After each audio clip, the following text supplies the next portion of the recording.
grows to be great.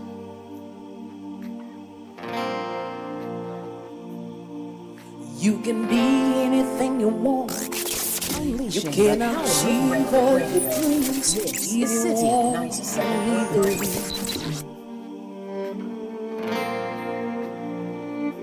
The word is a seed. When planted and watered, grows to be great.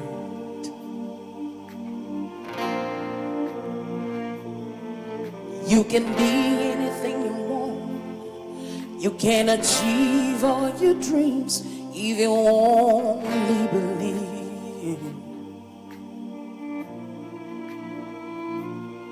The word of God is here today, coming right at you. Would you believe it?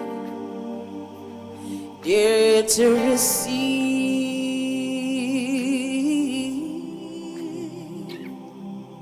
In a world with its seasons and times, this is your season. It's time to shine again.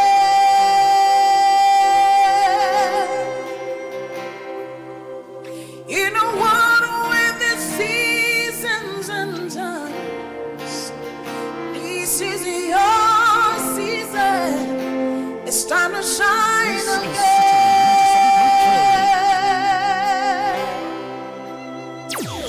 You may have been down, More variety. baby, discouraged. It has come to pass.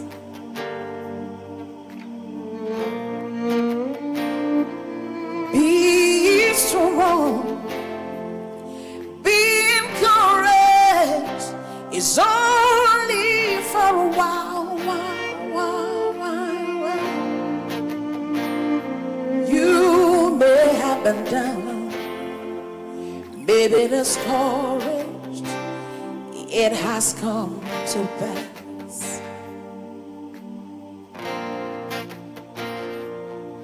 Be strong, be encouraged. It's only for a while, The word of God is here today, and it's coming right at you. Would you believe it? Dare to receive.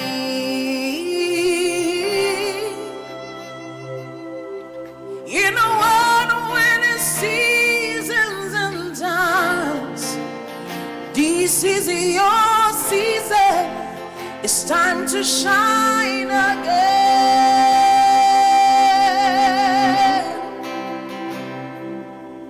In a world when it's seasons and times, this is your season. It's time to shine again.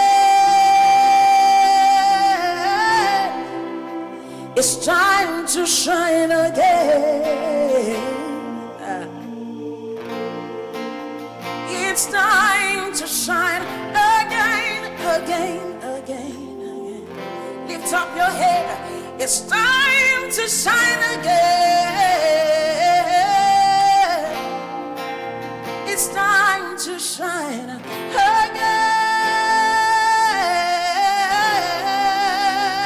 again. This is your season. It's time to shine again. I know this is my season.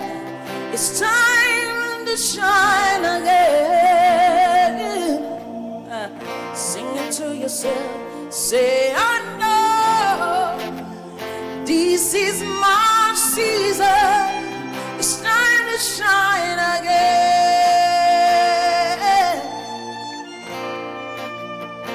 Say, I know this is my season. It's time to shine again.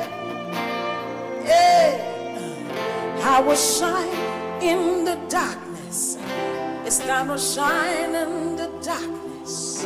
I will shine in the dark world.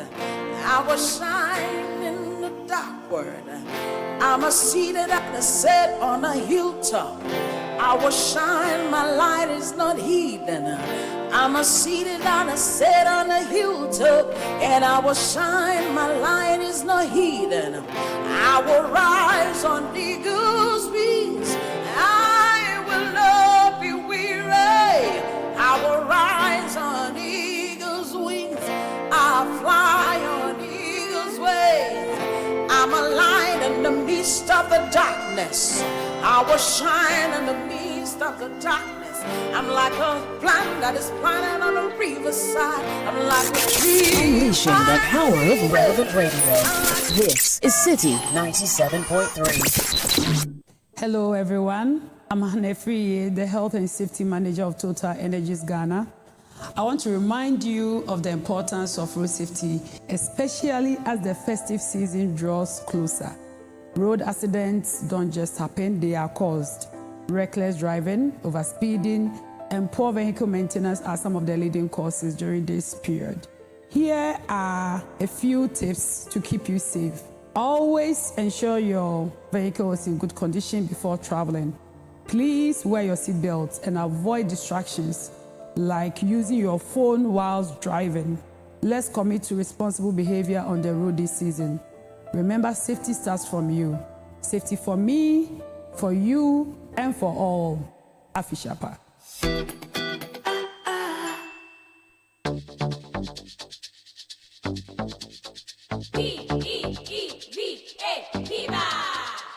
Looking for a burst of flavor in every sip? Discover the refreshing taste of Piva beverages. Enjoy the classic Piva Cola flavor, perfect fit anytime. How about a fruity adventure? Try our delightful Piva orange fruit drink packed with recognized citrus flavor. Craving something exotic? Our Piva cocktail fruit drink brings the tropics to you. For a sweet and juicy treat, grab our grapefruit drink and don't miss out on the refreshing Piva tangerine fruit drink, bursting with tangerine flavor. Piva Cola, Piva Orange, Piva Cocktail, Piva Grape, Piva Tangy. Grab yours today. Available now at your local store. Call us on 055-00-322-31. Piva, a taste you love. This advert is FDA approved. P for Piva.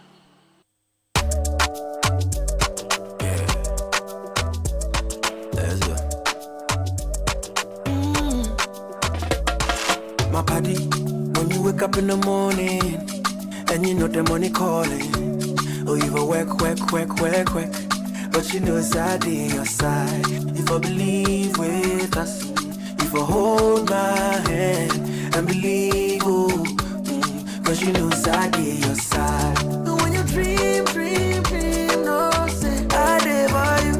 And when you hustle every day, many wanna go. Anything you do, I did for you. Many want. If I believe I did your side, fidelity. If I believe with us, fidelity. If I know I did your side, fidelity. Unleashing the power of relevant radio. This is Citi 97.3. This is the Citi Breakfast Show. The city's biggest conversation. When planted and watered, grows to be great. The Citi Breakfast Show. Rise above the noise. You can achieve all your dreams if you only believe. There are miracles everywhere. The word is a seed. When planted and watered, grows to be great. Say you can be anything you want. You can achieve all your dreams if you only believe.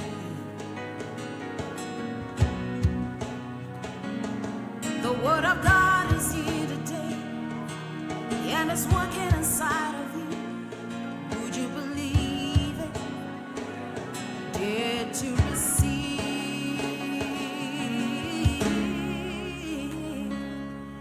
In a world where there's seasons and times, this is your season. It's time to shine again.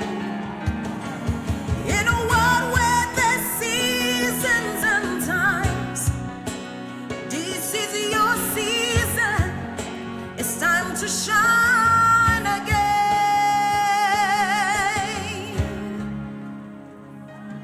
You may be down, maybe discouraged. It will come to pass. Hallelujah, hallelujah. Be strong, be encouraged. It's only for a while, You may have been down, maybe discouraged. It has come to pass. Hallelujah, hallelujah. Lift up your hands, say I'm strong. And bold. It's my time to shine, shine, shine, shine, shine. Hallelujah. The word of God is here today, and it's working inside of you. Say I believe it, I receive.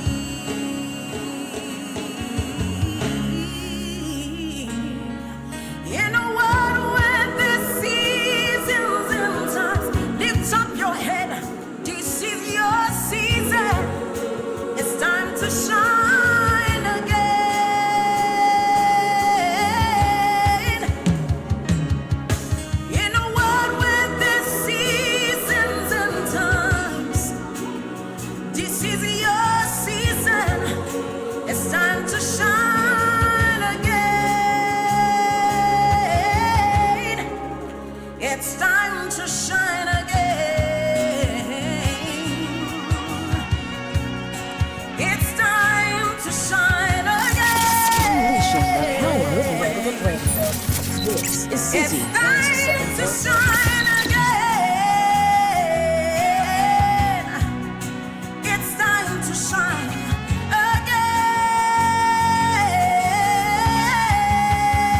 again. I believe this is my season. It's time to shine again.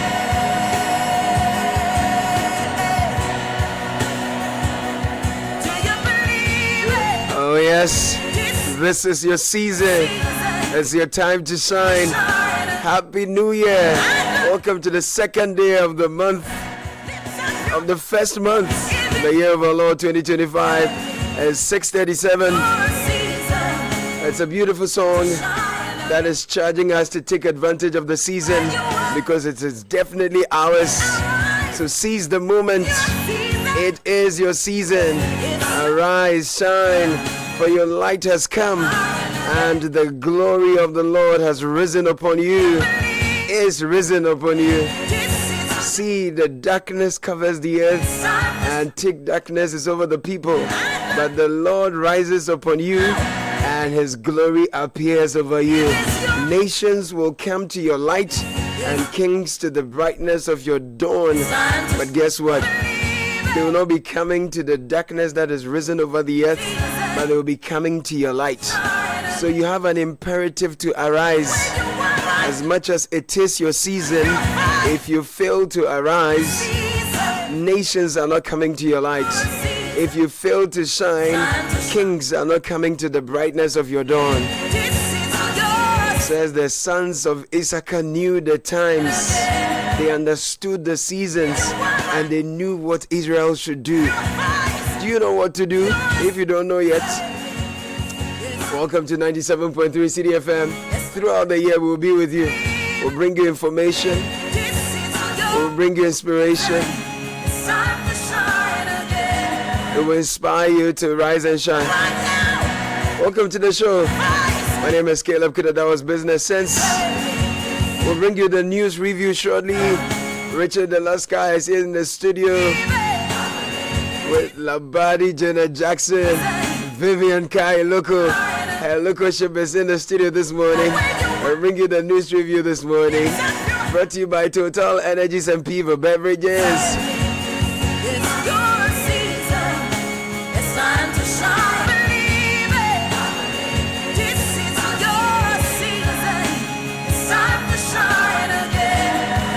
And so till the end of this month, Total Energies is offering you a special package. It calls the free elite car wash, just to keep your ride sparkling. You're in the Hamilton, you know.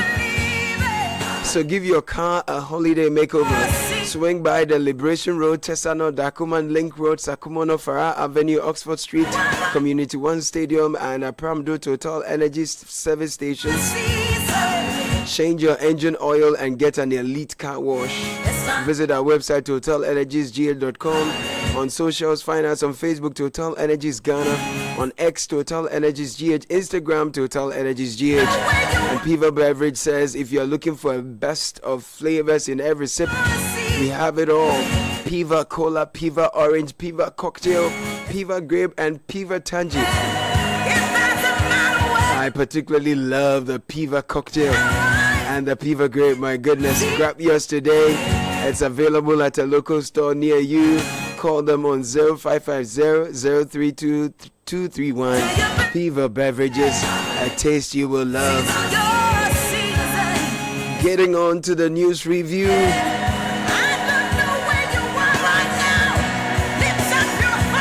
Special good morning to Vivian Kai Loco. Good morning, ma'am. Good morning, Caleb. Happy New Year. Many happy returns. Yeah, man. The holiday go well for you. No, the holiday no how, because you've been in this seat. Yeah, I've been here. It means I have to give you some days off. You know, the Lord will bless you. The Lord will keep you.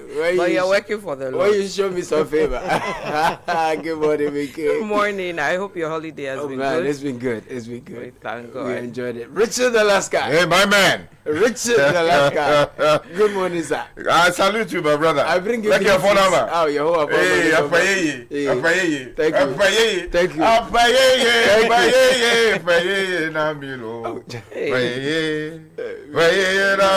We can on and take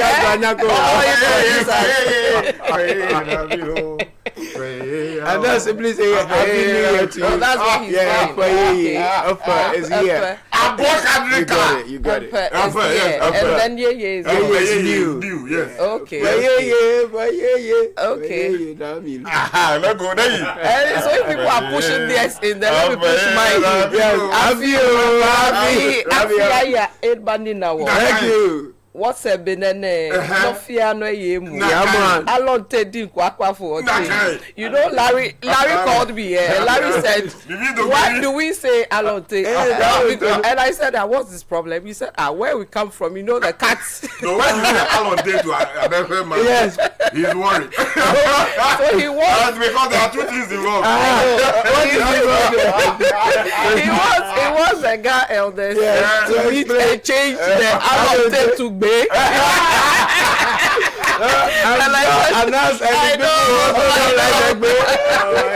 I was like, no, don't come and change it. That's fine. We'll keep Alonte. But what does Alonte do? I don't understand. A black cat. Oh, right. It's a black cat, and that symbolizes death, and misfortune and all that. So Afi ya nobody now. Alonte din kwaka forte. So no misfortune, no death, any bad thing shouldn't come out. Alonte can be white. That one we like. But we said Alonte din. Black cat. That was a dangerous one. But you go eat a black cat. Oh, everything. Hey! It's a united. Once the cat. Once there's a cat, we will cut it. There's a cat. We will cut it. Yeah. Good to hang out with you, both. Welcome on the show. Yeah. I take you to channel1news.com this morning. Mahama is making vows and pledges. He's vowed to maintain a lean government, make appropriate orders to enable us complete coalition EC lawyers to the court. Ghanaians express optimism about achieving 2025 goals, and in Anglogan, the residents are petitioning the IGP for justice in a brutal killing of local eatery owner. EC properly declares Ibi Bright as winner of Tema Central. EC properly declared. Okay, this is Eduji Tamaklo to the court, and court to rule on MPP's mandamus application on January 4. We worked hard and I know we won. This is Baba Sadiq reaffirming victory in Okankwe Central. Court dismisses NDC's challenge against mandamus application. Recreational centers record low turnout on New Year's Day, and many Ghanaians cross over in different countries, different churches across the country. I don't know where else some people crossed over, but I crossed over to Vivian for other news portals. I'll take you to citynewsroom.com. Right. It starts with a rather troubling one of a fire. You know, when it's getting to the end of the year and the beginning of the year, we have a lot of fire. I don't know why that happens every year. Either people are cooking too much in very rickety kitchens and all of that. Or that people are deliberately doing something. Exactly. And the sad one is the market one, where people lose. I mean, it's the beginning of the year, and you wake up to know that you've lost all your everything. Fortunes are gone. That's painful. So fire ravages Kantamanto market, several shops destroyed. This morning Nana Tufo spoke to the fire officer, and he said it started at 1 a.m. And they've now been able to contain it. So we thank God for that. And then CTAG declares indefinite strike effective January 2. That's today. Charlie, I love that. There are strikes to have started again. And then some good news for caterers, school feeding caterers. They say school feeding caterers confirmed payment of arrears. They were at the ministry some days back, Charlie.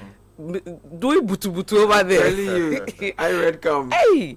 And then let's go to the court's mandamus application. The people's will must stand. NDC Ablikuma North PC. Also still with City Newsroom, High Court to rule on NPP's mandamus application on January 4. Baumia, God has a greater plan for me in future. He was in church, right? Yes, he was. So that's where he spoke. And then we will correct wrongs of Ekufuado's government. Mahama also went to church on 31st. Charlie, 31st, if you didn't go to church, you'll be me. Sky, I didn't see you at church. I go. You know, usually we go to living streams. No, I go my Mama. Sky, where's your church? Where did you go? Inside my church. Which Sky, where's your church? EP Churchy. Hey, you were at I don't know people. Did you see Sky? Did you see Sky? Please send us a message if you No, you went to cross over at You know me for many things. Yes. One of the things you don't know me for is peddling falsehood. Exactly. So I'm surprised you are doing this to me this year. And to think it's the second day of the year. Why would you do this to me? Well, you want to see evidence. I want evidence. The name of the game is evidence. So we want to see. We were in church. I was in church. Yeah. Nice. Yeah. Adafio, no EP Church. but you were in Accra. I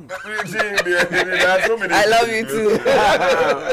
I was in Adafio. We thank God for your life. Still, let me wrap up quickly with Mohammed's 24-hour economy will be a game changer for 2025. This is Reverend Peter Etse. And then mandamus application, court dismisses NDC's jurisdictional challenge. So this is from City Newsroom. And the final one, pay close attention to your prostrate health. Duncan Williams to middle-aged men. I think this is a very good advice. Guys, I hope you've been checking your... Yes, every now and then. Okay. It's very important. Caleb, why are you smiling or laughing? That means you've not been doing it. It's an important. When you get to 40, you get to... you need to. I've not hit the, But it's not bad. It's not bad, Anyway, let me take you to Graphic Online. The big story there, again, talking about the fire situation, fire outbreak at Kantamanto Market. Vivian told us about that. Then former President John Dramani Mahama, President-elect, is promising to address many wrongs of outgoing government in his New Year message to Ghanaians. Then we also have Bishop Dag Heward Mills celebrating Vice President Baumia's present at 31st night service. They are also featuring the full text of President Nana Addo Dankwa Akufo-Addo's New Year message to Ghanaians. And you also do know, as we stated much earlier, the court setting January 4 to rule on the mandamus application. If you flip from there, you go to GNA News Agency, the gna.org.gh. We have a story. 2025 is a time for new dream, renewed commitment. President Akufo-Addo featured there. President Bagbin, not President Bagbin, Speaker Bagbin, fighting corruption. Bagbin is best bid for speakership, worth retaining actually. And then there are other stories there. For instance, shortage of drinks hits OT as celebrants get disappointed. Well, what kind of drinks? So these are alcoholic or non-alcoholic, everything. Locally brewed. I don't know, all of them just. For some reason, but you need those things for Christmas and New Year. Christmas so those are some of the stories we have. If you go to Asase quickly, we also have a story here that says colleges of education. You spoke about that. Teachers declare strike effective today. Firefighters a battle inferno at Kantamanto Market, and then also they have a review of the year 2024 stories that made the headlines. If I take you to class, fire engulfs scrapyard near Ashaman's China Mall, destroying millions in property. Guns were lowered when Sudan qualified for AFCON. This is Kwesi Appiah speaking. They have the story on the private jet terminal shutdown.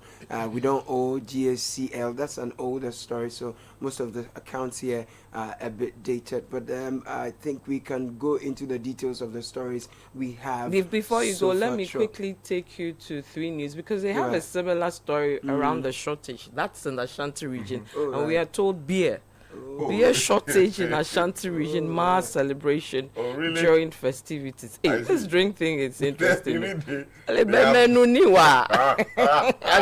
take off from there, then maybe you should tell us about that. So let me give you details of that. It says, the story is by Benjamin Edu, 3 News. It says, a widespread shortage of mini club beer in the Ashanti region during the Christmas season left revelers disappointed as bars and pubs across the region faced empty shelves and frustrated patrons.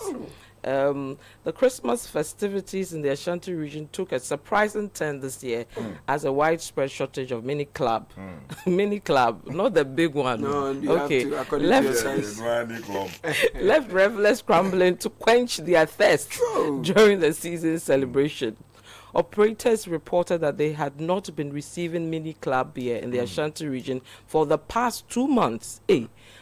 Bars and pubs across the region reported an unprecedented surge in demand for the popular beverage, with empty shelves and frustrated patrons becoming a common sight. Some of the locations, Krofrom, Asante, Bantama, Edu, Maxima, Asafo, Kwada, so other communities, they all recorded shortage. Sky, what are the legal remedies for the clients? For the clients, I think, they should see me. If you go to the GNA, just to add to that story, Nastain Ibn Saliu writes for the GNA and says that a significant shortage of beverages has hit the OT region as some sports and bars keep reporting shortages to the disappointment of celebrants of the festive season. Now, the largest wholesale depot in the regional capital, Abeg God Enterprise. Site has also recorded shortage of most beverage brands. Now, this year's Christmas and New Year celebrations have brought an unprecedented level of activity to the region, with people transporting crates of drinks, both alcoholic and non-alcoholic, livestock such as goats, fowls, and pigs across towns. Now, drinks, an indispensable commodity for the festivities, have been in high demand, making the shortage more noticeable. And it goes on to provide some codes. So it's unfortunate this has happened. I don't know what exactly the reason may well be, but let's try and address it, because there's one more festive season coming this weekend. This weekend is where a lot more people also do.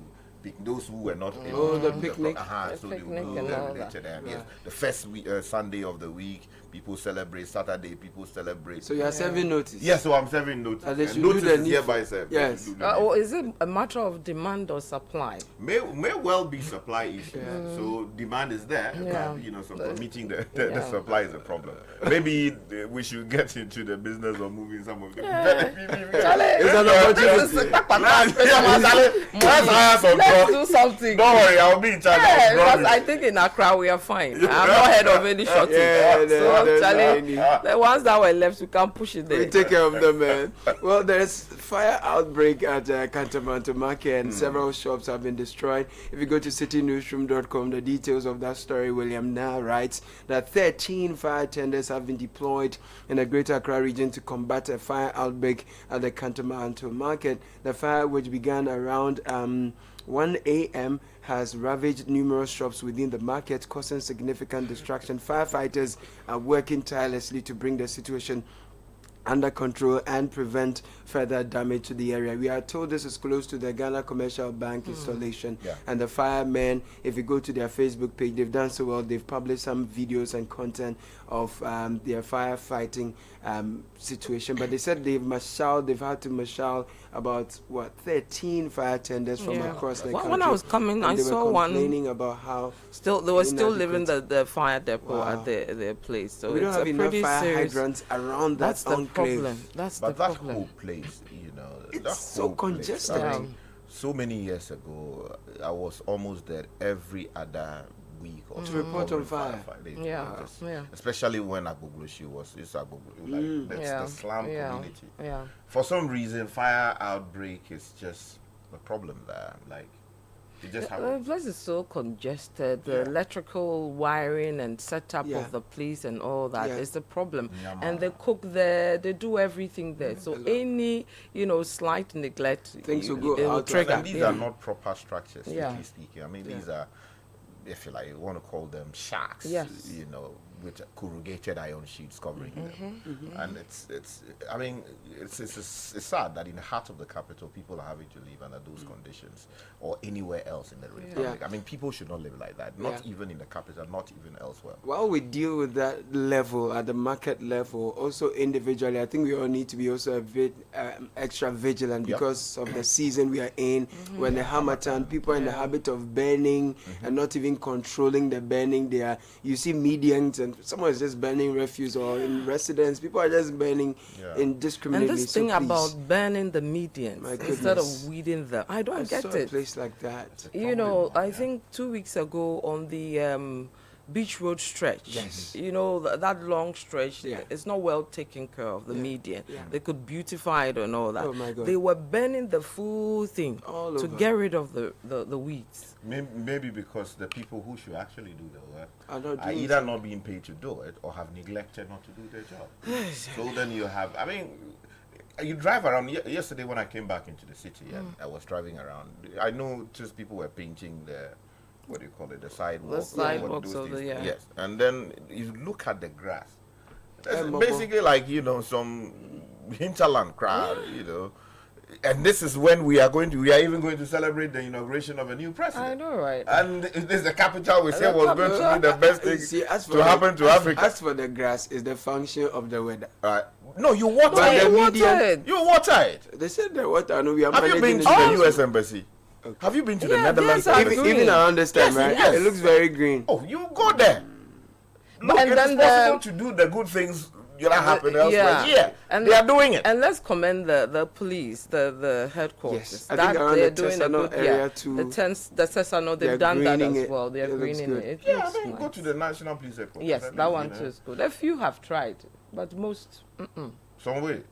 Anyway, the teachers say they are striking. Right? Let me tell you about that quickly. Colleges of Education teachers declare strike effective January 2. This is on Asase Radio .com, and the story says the College of Education Teachers Association of Ghana (CTAG) has announced an indefinite strike starting Thursday, January 2, 2025. Now, the decision was reached during an emergency National Council meeting held on Monday, the 30th of December 2024. Now, in a statement issued on Tuesday, 31st December 2024, CTAG explained that the strike was prompted by the government's failure to address grievances raised in previous notices of strike served on the 26th of September 2024 and the 23rd day of December 2024. Okay. Right. Let me take you guys to the courts and bring you some stories around the elections. Sure. EC published this from channel1news.com. EC properly declared Ibi Bright as winner of Tema Central. This is a Duji Tamaklo to the courts yesterday. Counsel for the National Democratic Congress, the NDC, Godwin Eduji Tamaklo, has responded. Don't you love the English way of saying Eduji? Oh, Eduji stop Tamaklo. it. Eduji Tamaklo. But that's how it's said. Oh, no. Eduji. Yeah. Eduji. Hey, today the people are giving me a lesson. So by the time I leave here, I'll be at Ewe. Completely. So Eduji. What about the Tamaklo? Is it Tamaklo or Tamaklo? Tamaklo. Yes. Okay, so Eduji Tamaklo. Okay, Eduji Tamaklo has responded to the New Patriotic Party's lawyers' allegations that the declaration of Ibi Bright as the winner of the Tema Central Parliamentary election on December 7, 2024, was not made by an official of the Electoral Commission. In his turn to oppose the mandamus application, which aimed to force the EC to compile results from 4 constituencies, he argued that the NPP's applicant had conceded in his affidavit that a declaration had been made, but it was done without including results from 2 polling stations. To support his argument, Tamaklo presented a letter from one of the NPP applicants, Charles Forson, which was written to the EC requesting that the Commission instruct the returning officer to properly collate and declare the results in accordance with the law. Yeah, and also we're still in the court. We understand it will rule on the NPP's mandamus application on January 4. Channel1news.com Hansen Ajiman writes that the High Court has adjourned to January 4, 2025 to deliver its ruling on the mandamus application filed by the NPP in respect of Tema Central, Okankwe Central, Techiman South, and Ablekumano. So this was after the court earlier rejected an objection by the NDC questioning the court's powers to entertain the application of it in the first place. Now, lawyers for the NPP side argued in court that the EC should be compelled to undertake collation. Gary Nimako, leading a team of lawyers for the NPP candidates, argued that the application should be granted as the EC has failed to complete collation of the results between 8th December and January 1. We'll do more of this and other related issues later on the show.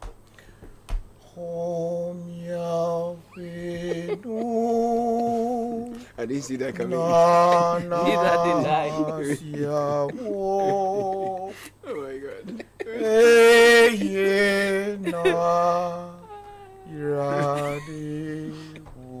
That was the news review, ladies and gentlemen. Hallelujah.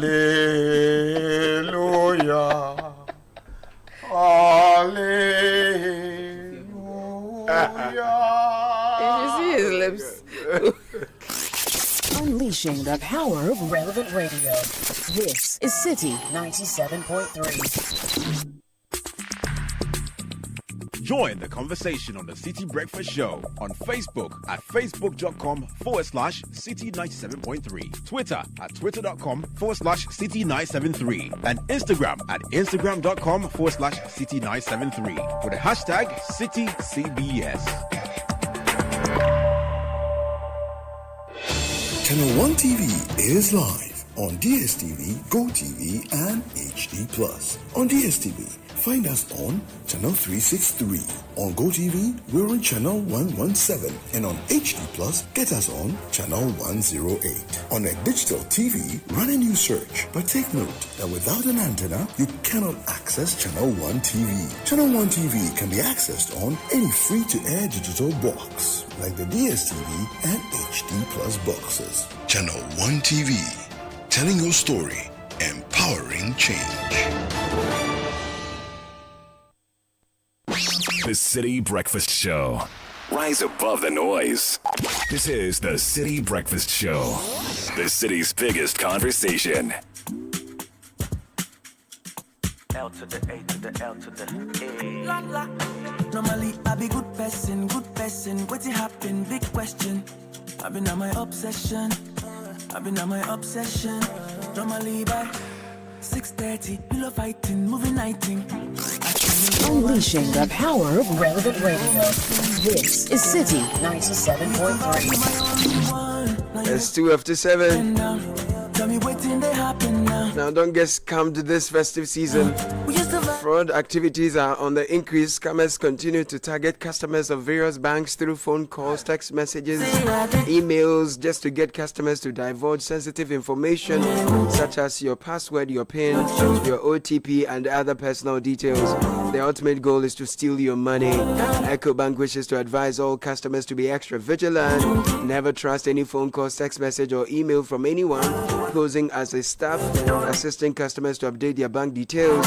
Some of them give you the impression that the bank will be calling you to ask for your account or your card details, or help you link your Ghana card to your bank account, or offer unsolicited assistance.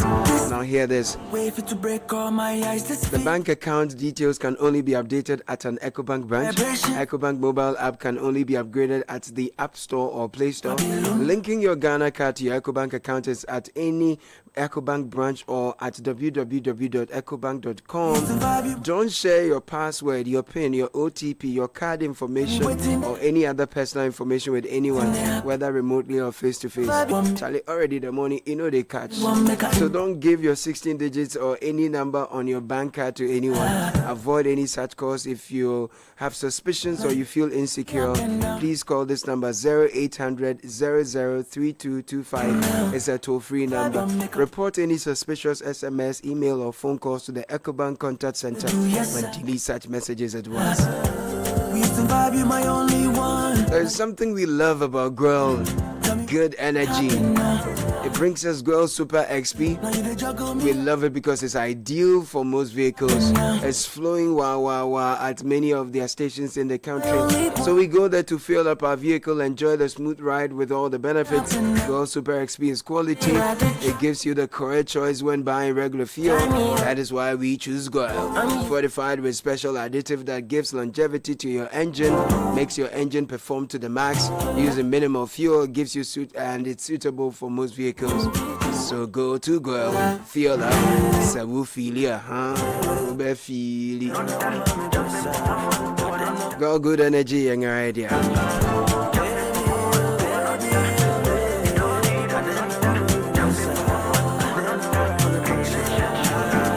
This feeling, wait for to break all my ice. This feeling, I almost get this feeling. Go fit to send vibration for body. Bad girl, Mona. We won't make a be Luna. Girl, you won't make a impress her. Bad man, no, they do, yes, sir. Massa. We used to vibe, you my only one. Now you they juggle me up and down. Tell me waiting, they happen now. Tell me waiting, they happen now. We used to vibe, you my only one. Now you they juggle me up and down. Oh, tell me waiting, they happen now. You know, say I did try. Try me or damn me. I'm used to one or two. Please don't tell me kangaroo. Can't get the over you. One baby, no be two.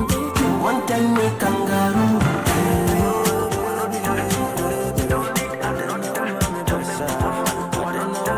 Some special dedications coming through. Wishing my dear wife, Christabel Ofori, CEO of Flow Care Beauty, a happy new year. I pray the Lord leads her to find a balance, impact, and increase her desires this year. This is from your husband, Surveyor Samuel Kwame Dako. Surveyor Kwame Dako. Samuel Kwame Dako. Good morning, bro. How are you doing? It was nice catching up last night. And to the wife of my youth, the mother of SDM, Mrs. Dorcas Fafali Mankata. Oh my God. Dorcas Fafali Mankata. Powerhouse. Boo. Your husband says to many people you make their hearts beat, but to him you calm it. Hey. No, to many people make my heart beat, but you calm it. Hey, vibes. God be gracious to you in 2025. This is from your husband, Kwabena Edi Mankata. You know, you're a big man. Kwabena Edi Mankata. So happy new year to Mrs. Dorcas Fafali. It's 97.3 Citi FM. This is the Citi Breakfast Show. Join us. It's an interactive show. 0549 986 996 is the magic number. Join us. Let's make it happen. Tell me waiting to happen now. We used to vibe, you my only one. You the juggle me up and down. But tell me waiting there up and down. You not say I did try. Journey or damn me. I'm used to one or two. Please don't tell me kangaroo. Can't get the over you.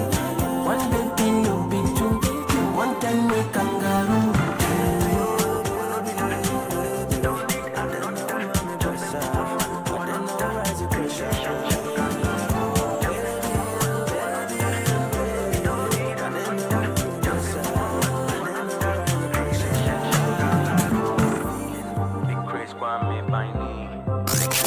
Unleashing the power of relevant radio. This is Citi 97.3.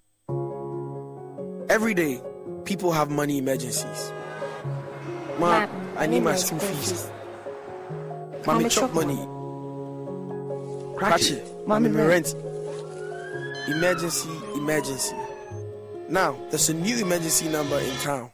More money, challenge and enjoyment. At the top life we got. Dial star 770 hash for money emergencies and chop life. For emergency access to your bank accounts, transfers, utility payments, loans, and more, dial star 770 hash. Bank on the go even without data with EcoBank's short code for digital banking. EcoBank, the Pan-African Bank. Guys, Charlie, you know that mining contract I've been chasing for years now? I just got awarded the deal. But the issue is where to get the right and quality heavy-duty trucks to execute this job here in Ghana. Relax, my guy. Remember my recent construction deal at Pokwase? Zonda sorted me out. Zonda? What? Who is that? Zonda Tech Ghana Limited is your one-stop shop for machinery, heavy and light-duty trucks, and pickups. They have the Shantui bulldozers, graders, payloaders, rollers, poor pickups, 4-land light trucks, TX trucks, and oil tanks. Made and assembled right here in Ghana with top-notch after-sales service and standard prices. Made in Ghana. This is amazing. You haven't seen my Zonda Power pickup, which I take to the office? Strong, durable, and tough on our roads. Hey, that's from Zonda too? Absolutely. Zonda is the right place for you, my guy. Oh, now I am sorted with Zonda. Zonda Tech Ghana Limited, your solution for heavy and light-duty trucks. Located at Tema, off the Aflao Road. Call 0501 772 222 or 0501 773 333. Zonda, built in Ghana, building Ghana. Join the conversation on the Citi Breakfast Show on Facebook at facebook.com/Citi97.3, Twitter at twitter.com/Citi973, and Instagram at instagram.com/Citi973 with the hashtag CitiCBS. The Citi Breakfast Show. Rise above the noise. This is the Citi Breakfast Show, the city's biggest conversation.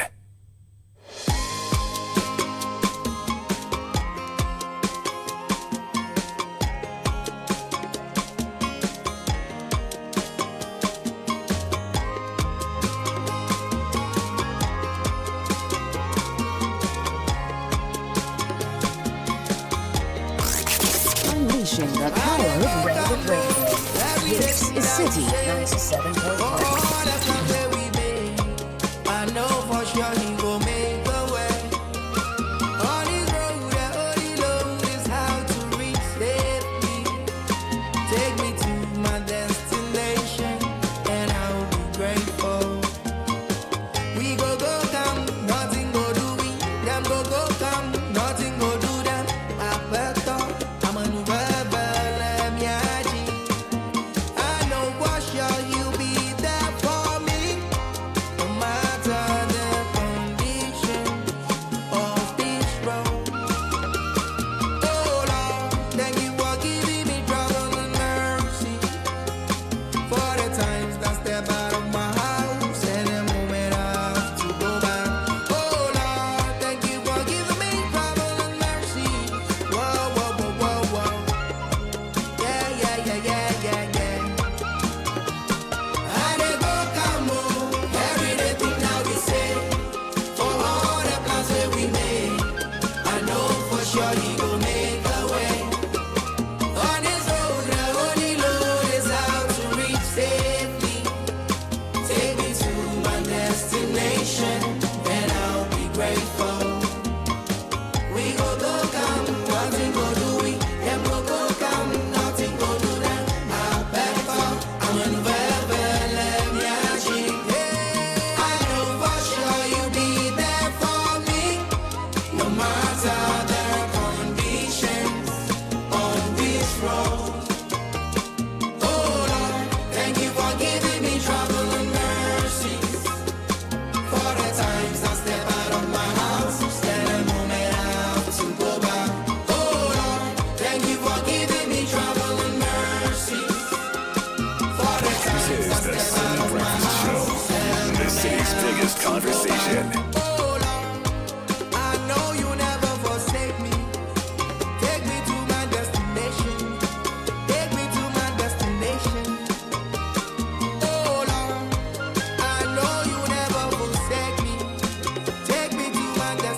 So this is Jidu.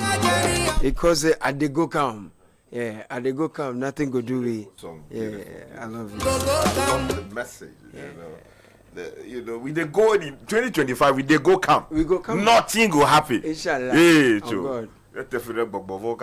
Amen. Like Jesus Christ will come. Amen. Definitely means we cancel. Yes. You know, I want to ask Sky a question. What's his our name? Sky. Della, okay. Yes. I wanted to be sure.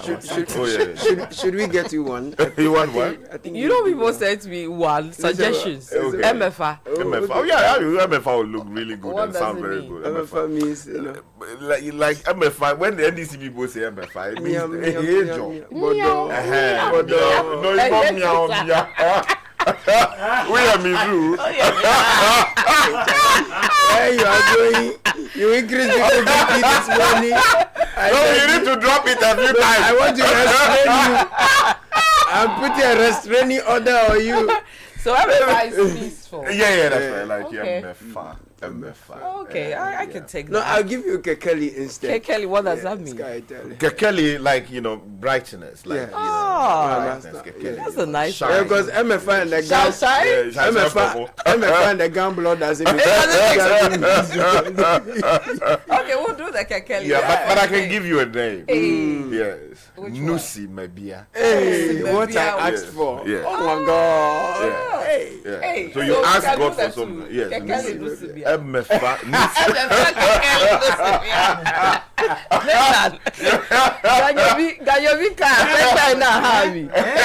That is a very beautiful name. If you put that together, you know, Nusi so MFA Kekeli Nusibia. Nusi Mebia. No, I joined the well. That's why I'll take you to Nogokpo style. That place will be fortified. Now, if you go come, you need a very solid car, one that is made in Ghana, assembled properly here, or serviced here. No, we have it all here at Zonda Ghana Limited. It's your one-stop shop for quality tracks. If you're talking about Shantui bulldozers, excavators, graders, payloaders, rollers, power pickups, TX tracks, oil tanks, all made and assembled right here in Ghana, as I said. We don't only create opportunities, we have top-notch after-sales service for all your heavy and light-duty trucks and machinery needs. So visit us today at any of our 7 branches around the country. Our head office is off the Tema Flower Road, close to the Free Zones Enclave in Tema. Call us 050-177-2222, 050-177-3333. Zonda is built in Ghana, building Ghana.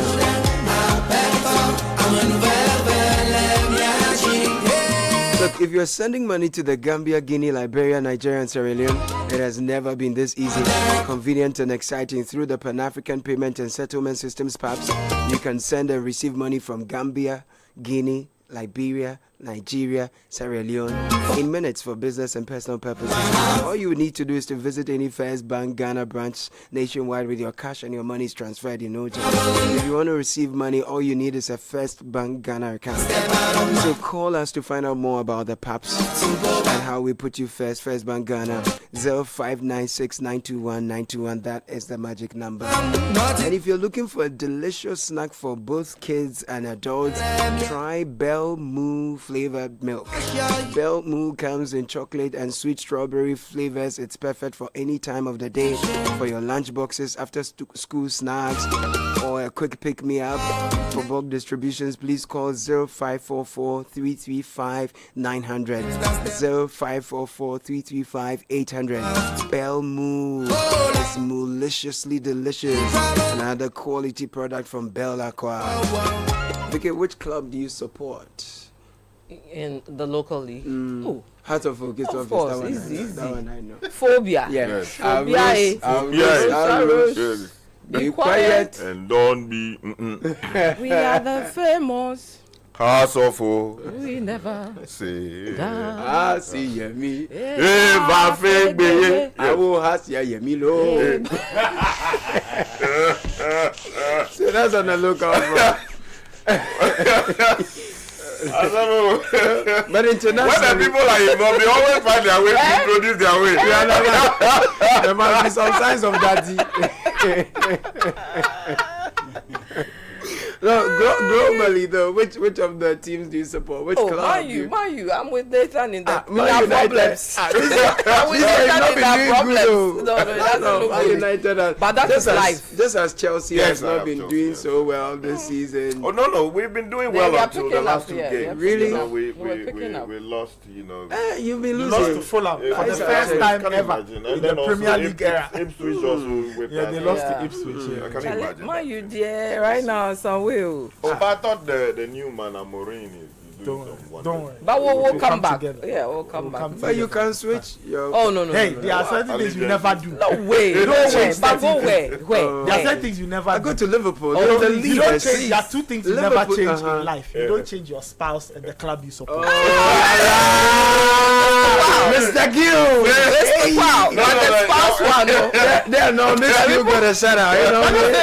You can't. There are two. You never change your spouse and your club and the club you support. Whatever sport it is, the team you support. You never change. You never change. But which team does the president support again? Tottenham. We are not changing. Oh no, we are staying with Man United. Okay. You can change political leaders. Oh yeah. According to data. You can change MPs. You can change them. You never change them. Let your cuckoo people. This is coming from Cowboy to you. They say Happy New Year.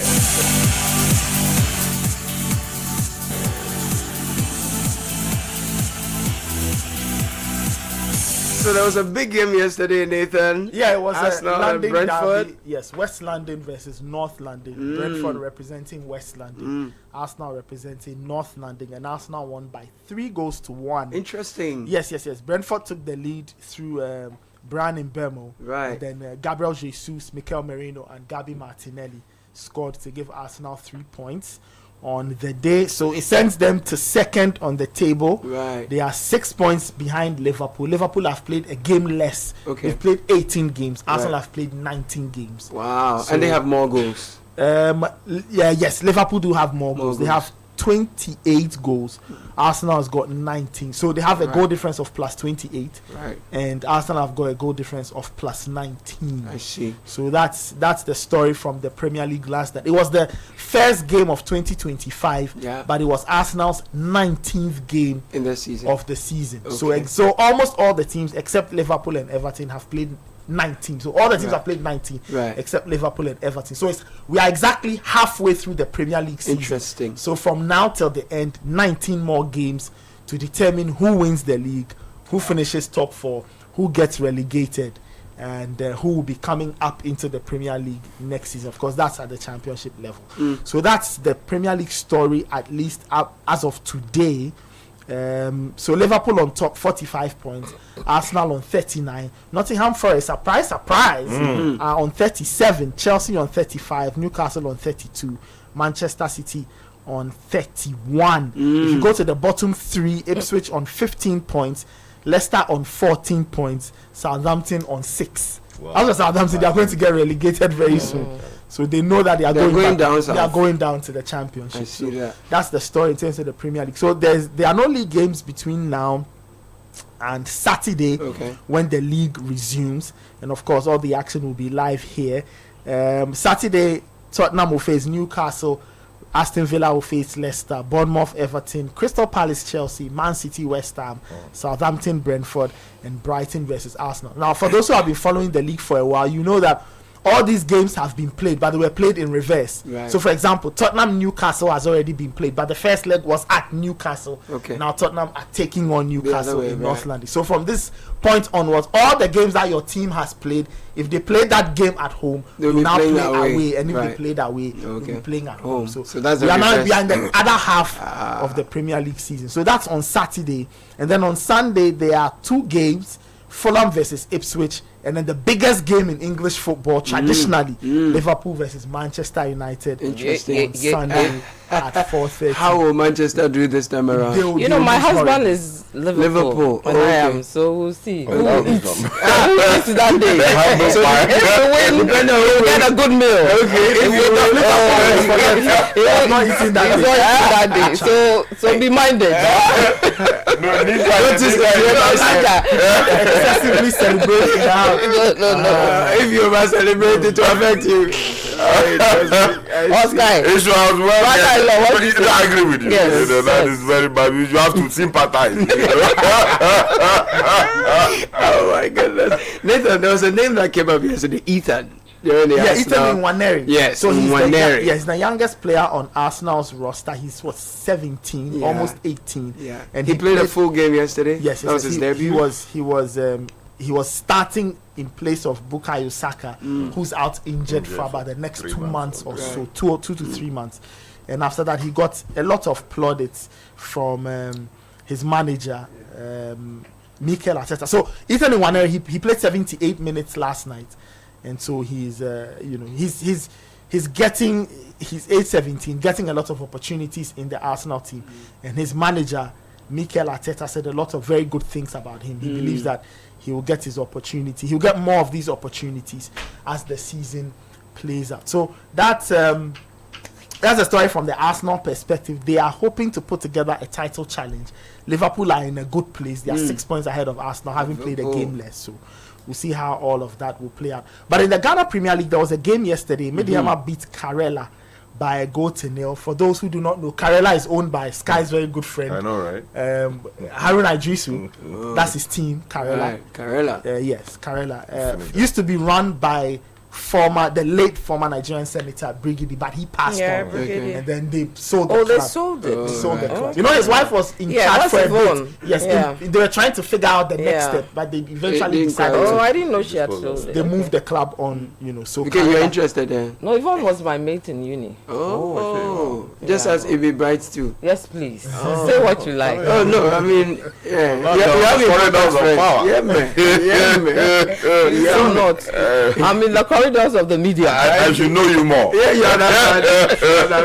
So Mediama beat Karela by 1-0. The game was originally set for round 14, but it wasn't played because Mediama had 6 players playing for the Black Stars B or the Black Galaxy, so they couldn't honor their league game, so it had to be put on hold. But yesterday it was played and they won by 1-0. Kofi Asma scored in injury time of first half to give Mediama all 3 points. So if you look at the standings, Mediama are 7th on 24 points. Karela are not doing well at all. They are 13th on 14 points. But Tando Hearts of Lions, they are representing the Delta region. They are currently leading the league table. Thank you. 30 points. They have 30 points. Wow. Asante Kotoko, 2nd on 27. Gold Stars of BBNE, 27. Nations FC, 26. Where is Heart?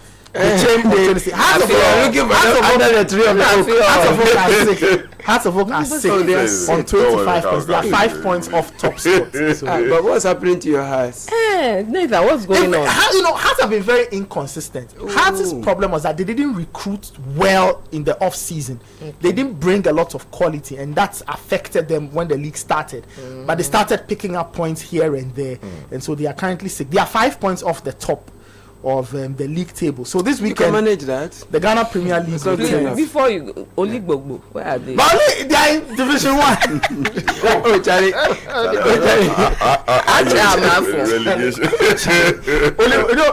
It's a very interesting club. One season they are in, the next they are out. Once they are in, and it's a club that they excite the league because when they come in, that's why they are called the Wonder Club. They win all kinds of matches you don't expect them to win. And the next moment they have internal drama. There's always internal drama at Olympics. Always. I see. Always. So they've been trying to get themselves together. Hopefully, should they come back into the league, whenever it is they come back, we hope they stay for an extended period because they excite the league. They are the only team that's got like 200 nicknames. Oli Machine, Oli Rosalinda, Oli It Is Good For Me, Oli Dade, Oli Sabola, Oli Bobo, Oli Rosalinda, Oli COVID. All Anything that trends has only has it. Anyway, wish them well. So the Ghana Premier League quickly, it returns this weekend, the 4th of January. BBN Gold Stars, they take on Brecum Chelsea in the first game. That's on Saturday. And then Hearts of Oak will be at home. They play Legon Cities. Now Hearts these days, they've been playing at the Legon Stadium because their transport stadium is under renovation, so they are playing there. Bechem face Hearts of Lions. Let's go and watch that match. Oh, yeah, Saturday 6 p.m. It's under the lights at 6 p.m. So it will be good. Mediama take on Asante Kotoko. That's in Takwa. And I think the Mediama ground is the nicest Premier League ground in Ghana. It was renovated by Goldfields. Lovely stadium. You know, very, very lovely pitch there, and they are keeping it well. Adriana will take on Samatex. Samatex are defending league champions. They are from Samra Boy in the Western North. Samra Boy. Yeah, it will take like 2 days to go there. That's why when the teams go there, they lose. No team Then they should go early and rest. You see, if you go too early, you can't. So this is the challenge. Usually when teams play, so let's say you play in Accra this weekend, you have to travel to. You play on Saturday. Monday is rest. Tuesday you probably do light training, and then you travel on Wednesday. So you get it like Thursday night to Friday, then Sunday you play, and then people will score you. So Adriana face Samatex. Dreams will face Accra Lions. Vision FC, they are one of the newly promoted teams. They face Instructorman, who are defending FA Cup champions. Young Apostles, another promoted side, face Karela on the road again. And the Nations FC, owned by Kwamiche's Nations FC. They face Basake Holy Stars. Basake Holy Stars. They are also representing the Western region. So interesting story. New names. You know? Yes, so all of them came from Division 1. So Karela formerly used to be based in the Nzima place at Ayinase. Now they are in Tamale. But Basake Holy Stars, they kind of replaced Karela as the team representing that part. Yes, so Basake Holy Stars. So that's the roundup, or that's it for Basake Holy Stars. I thought Godfred had a team. Oh, Liberty. Liberty got relegated. Hey, Liberty that Liberty. They got relegated, A few issues, internal issues. Good morning. But Godfred is only affiliated now to Liberty in spirit. He left? Yes, he left his role. Yes, but his team, actually, Godfred's team, the one Godfred runs and co-owns, let me put it that way, is taking over FC. They are in Division 2. Taking over.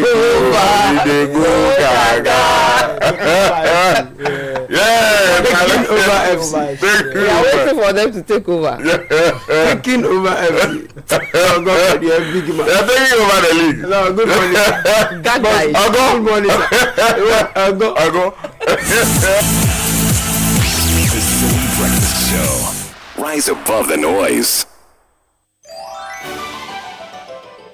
The festive season is here. You know what that means. Groceries, bills, and so many unplanned expenses. But don't panic. There's a cool new feature on Haptel you have to know about. It's called Pay Small Small. Yes, like the name says, Pay Small Small. It's Ghana's first widely and instantly available buy now, Pay Small Small service. With Pay Small Small, you can buy food, groceries, airtime, and pay all your bills without paying the full amount upfront. So this festive season, you're sorted. Pay a small fraction of what you're buying now and spread the rest into 3 weekly payments. All you need is your Ghana card to activate it and you're set. It's the perfect solution to keep your pockets in check this festive season and beyond. So don't wait. Go to your Haptel app now and choose Pay Small Small as your payment option. Haptel is everything you. Channel 1 TV is live on DSTV, GoTV, and HD+. On DSTV, find us on Channel 363. On GoTV, we're on Channel 117. And on HD+, get us on Channel 108. On a digital TV, run a new search. But take note that without an antenna, you cannot access Channel 1 TV. Channel 1 TV can be accessed on any free-to-air digital box, like the DSTV and HD+ boxes. Channel 1 TV, telling your story, empowering change. Dear business owner, Congrats on not giving up on your business. You deserve a medal, and your business deserves to be taken to the next level. In fact, it's about time you run a Zenith Bank SME account so you and your business can enjoy the perks of the Zenith SME Business Card. Oga and Oga Madam status. The Zenith SME Business Card is a Visa debit card for making secure payments for goods and services. Enjoy great benefits such as free customized digital SME training, free marketing toolkits, access to Visa practical skills training, and more. Unlock the potential of your business today. Visit any Zenith Bank branch nationwide and sign up for the Zenith SME Business Card, the ultimate payment solution for SMEs. For more information, visit www.zenithbank.com.gh or call 0302 680-884 or 0307-086-370. Zenith Bank, in your best interests. This is the Citi Breakfast Show, the city's biggest conversation. Unleashing the power of relevant radio. This is Citi 97.3. Number 4 and a fool. Guinea, ice. The Citi Breakfast Show. Rise above the noise.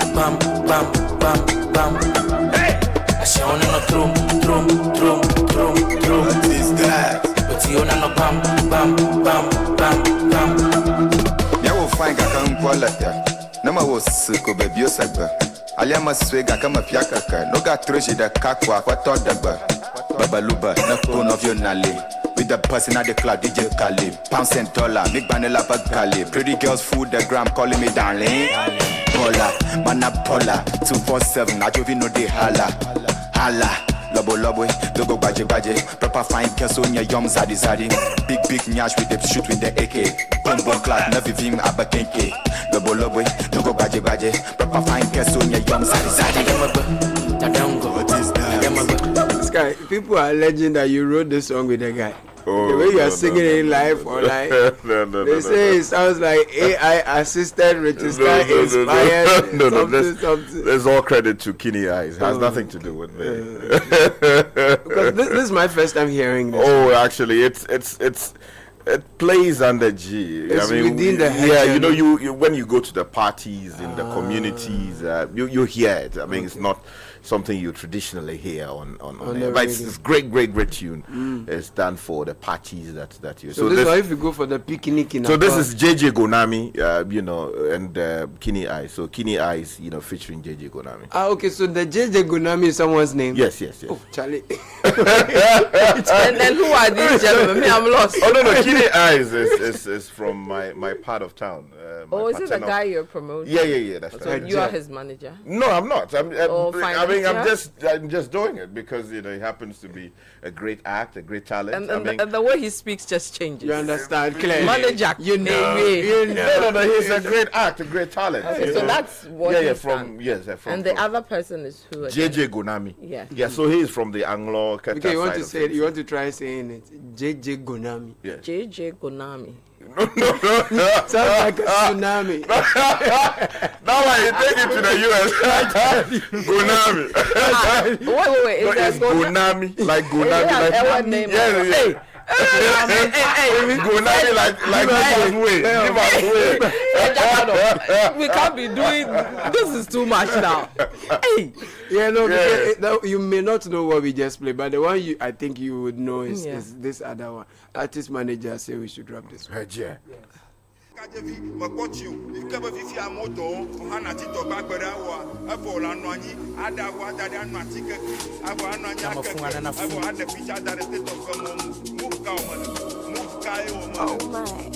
Lexus on a bit. Guinea, ice.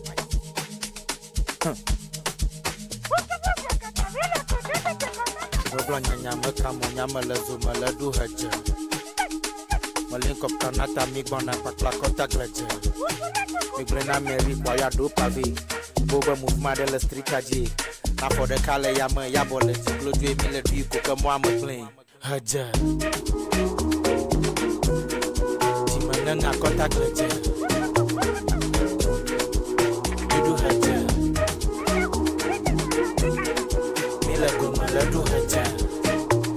Yeah. Don't forget your wahala na muabagala na duwe na jalaga.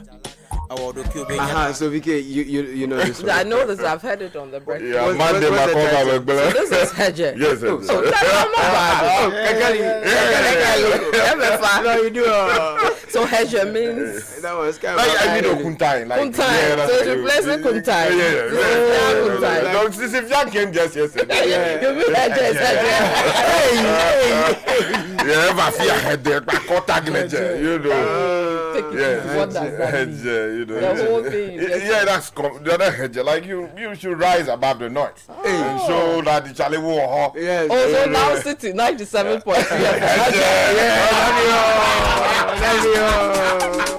Malinko kanata migbona pakla kota gleje. Migrena meri kwa ya do pavé. Boba mouvement de la street aji. Na for the kale yama yabole. Glodwe mile du ko moi me plain. Haja. Timananga kota gleje. Du haja. Mile go male du haja. Yeah.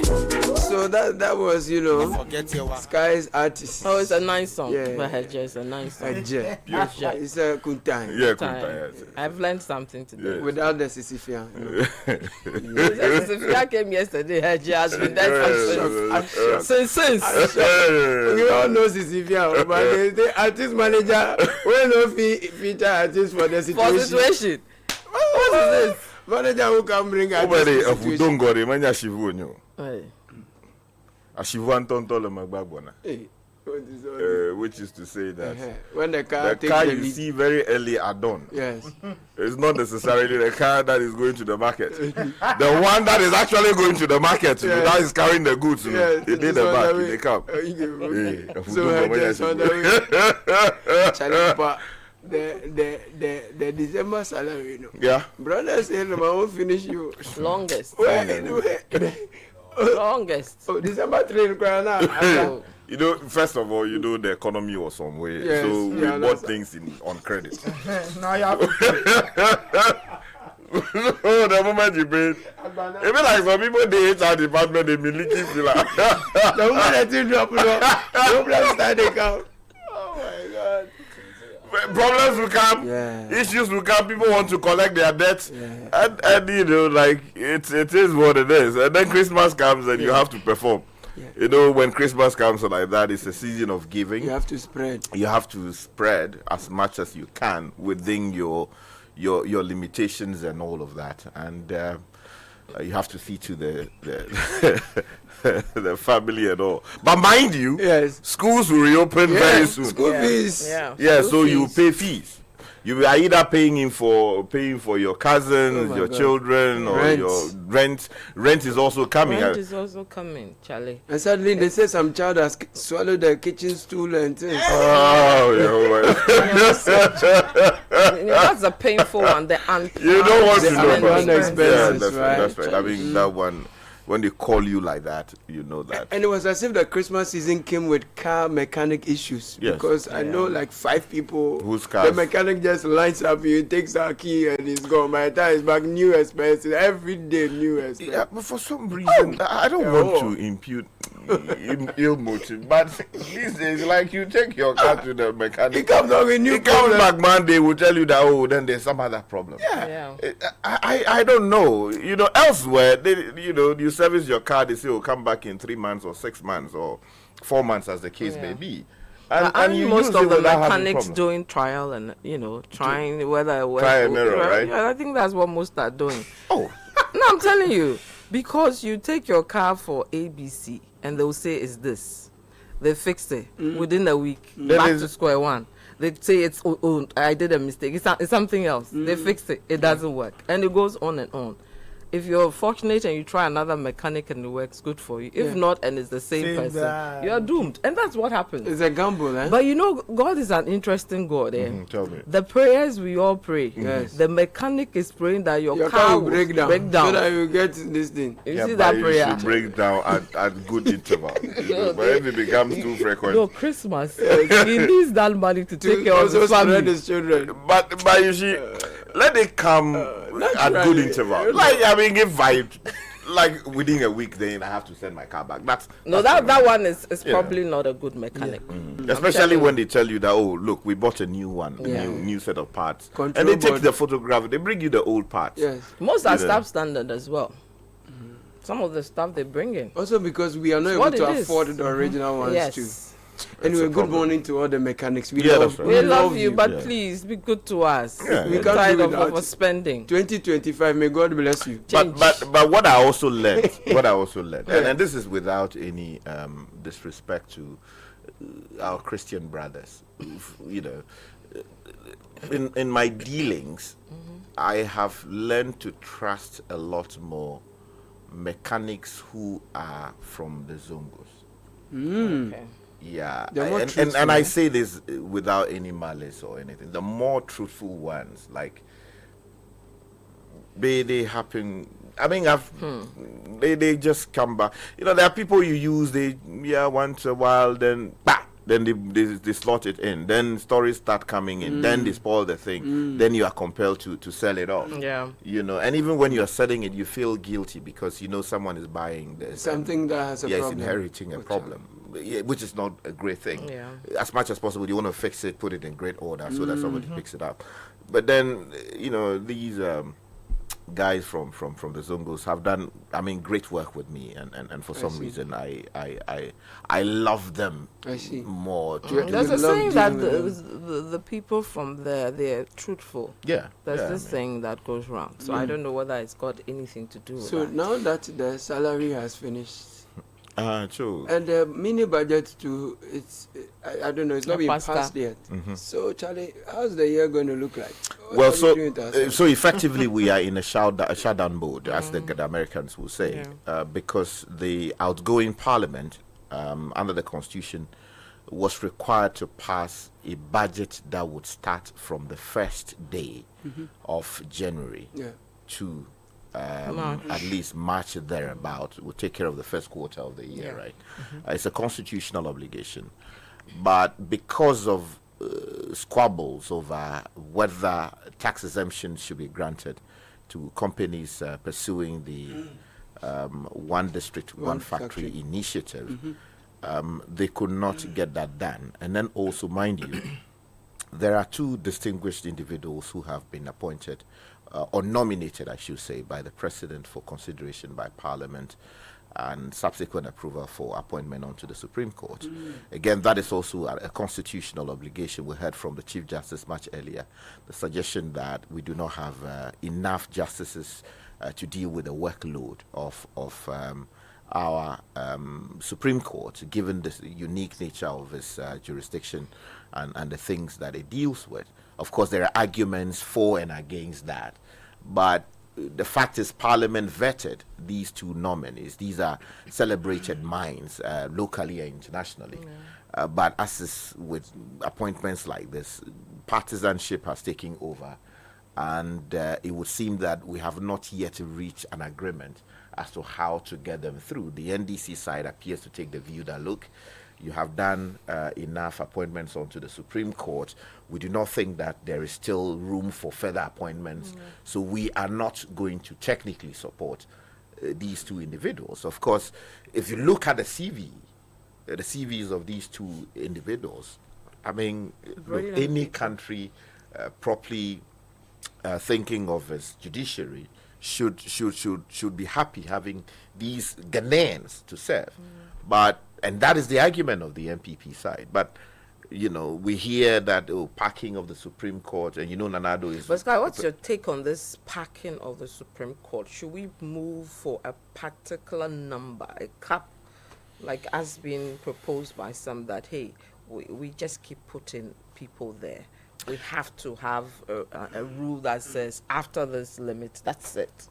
You see, there are always arguments for and against, right? The problem with what do you call it, putting an upper cap, upper cap on it, is that, so for instance, our Chief Justices have been toying with the idea of moving the judiciary closer to the people. Yeah.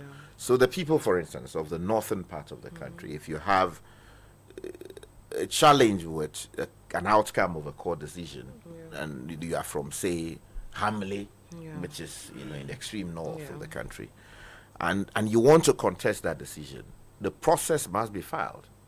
Now, if that process is filed, you must appear in court for your case to be heard. The parties affected by it must equally be in court and have the matter heard. Now, a court is properly constituted if you have, at the level of the Supreme Court, just justices there to hear the matter. Now, the Supreme Court sits in Accra. In the past, we've had movement to the parts of the north, to other parts of the country to hear cases and take decisions on them.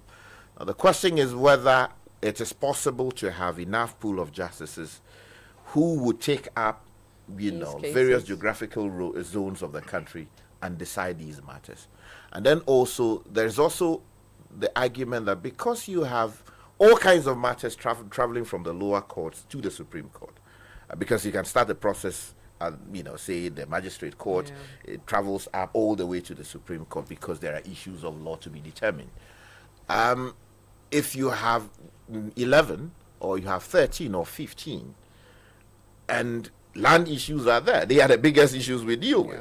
There are issues of breach of promise to marry. Somebody has gone to promise a girlfriend that will marry you and fails to do that. Contractual obligations being violated, and all of these matters travel to the Supreme Court. Election petitions, although for instance at the parliamentary level it ends at the Court of Appeal. If the High Court makes a decision and you are not happy, you go to the Court of Appeal. That ends the matter, unless there's a substantial matter of constitutional law which would require interpretation or some enforcement from the Supreme Court. It ends at the Court of Appeal. So when you put the jurisdiction of the Supreme Court in proper perspective, there are those who can argue forcefully and say that, look, we need more justices at the level of the Supreme Court. But then also the reverse is true, which is that what? Look, we are a country with limited resources. We cannot continue appointing justices to the Supreme Court ad infinitum. You need to put a cap on it because, look, when you appoint a justice, you have to maintain him during his time in office and outside of office. And his conditions of service cannot be varied to his disadvantage when he leaves office. So when he's out of office, the same things that they are enjoying presently, he gets that. You understand? And vehicles have to be maintained, ensuring that he's properly, cared for, accommodation. So the judge's bit is part of the package that the majority is insisting that they want to have them passed, approved by Parliament, so that they can then also go ahead to approve the mini budget or present it in the first place. The other point is the tax waivers the government is seeking for the 1D, 1F program, right? So we are told that the government is seeking to give in excess of 5 billion Ghana cedis worth of tax exemptions to 47 companies.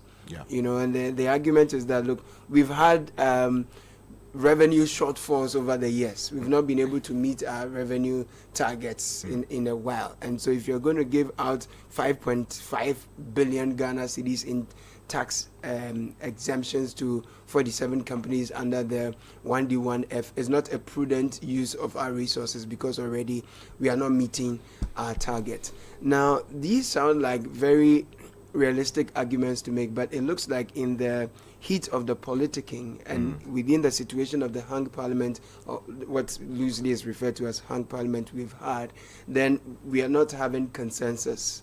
So the mini budget has not been passed. And we are seeing the chaos that characterized the beginning of this parliament, and it's almost about ending it. I mean, where lies the truth and where lies common sense and the interest of the public? So let's look at it. First of all, we should not approach what Parliament should do with a partisan viewpoint. Precisely. Because it is the Parliament of Ghana. It's not the Parliament of NPP or Parliament of NDC, as the case may well be. Correct. Look, tax exemptions, there are positive arguments you can make, and there are negative arguments you can make. Because, as you rightly stated, if a country is struggling with resources, how to raise those resources, one of the main ways of getting a country to run is through what? Collecting taxes. Yeah.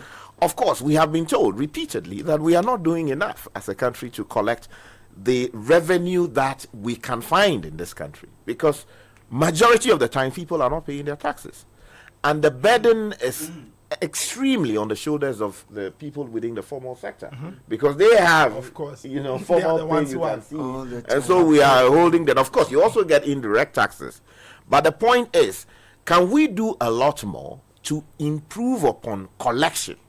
We have spoken here about property raids. We have spoken here about people renting out their property and not paying anything to the government. People are selling assets every now and then, and they just sell it. Nothing comes to the government. So it is possible to deepen collection, improve it, and then widen the tax net so that a lot more people can come on board and reduce the burden on all of us. I mean, those of us within the formal sector. Because if you go to Abusuka, how many? Of course, they pay indirect tax, but many of the parts they sell. Do you receive what do you call it? Receipts. VAT, anything? No.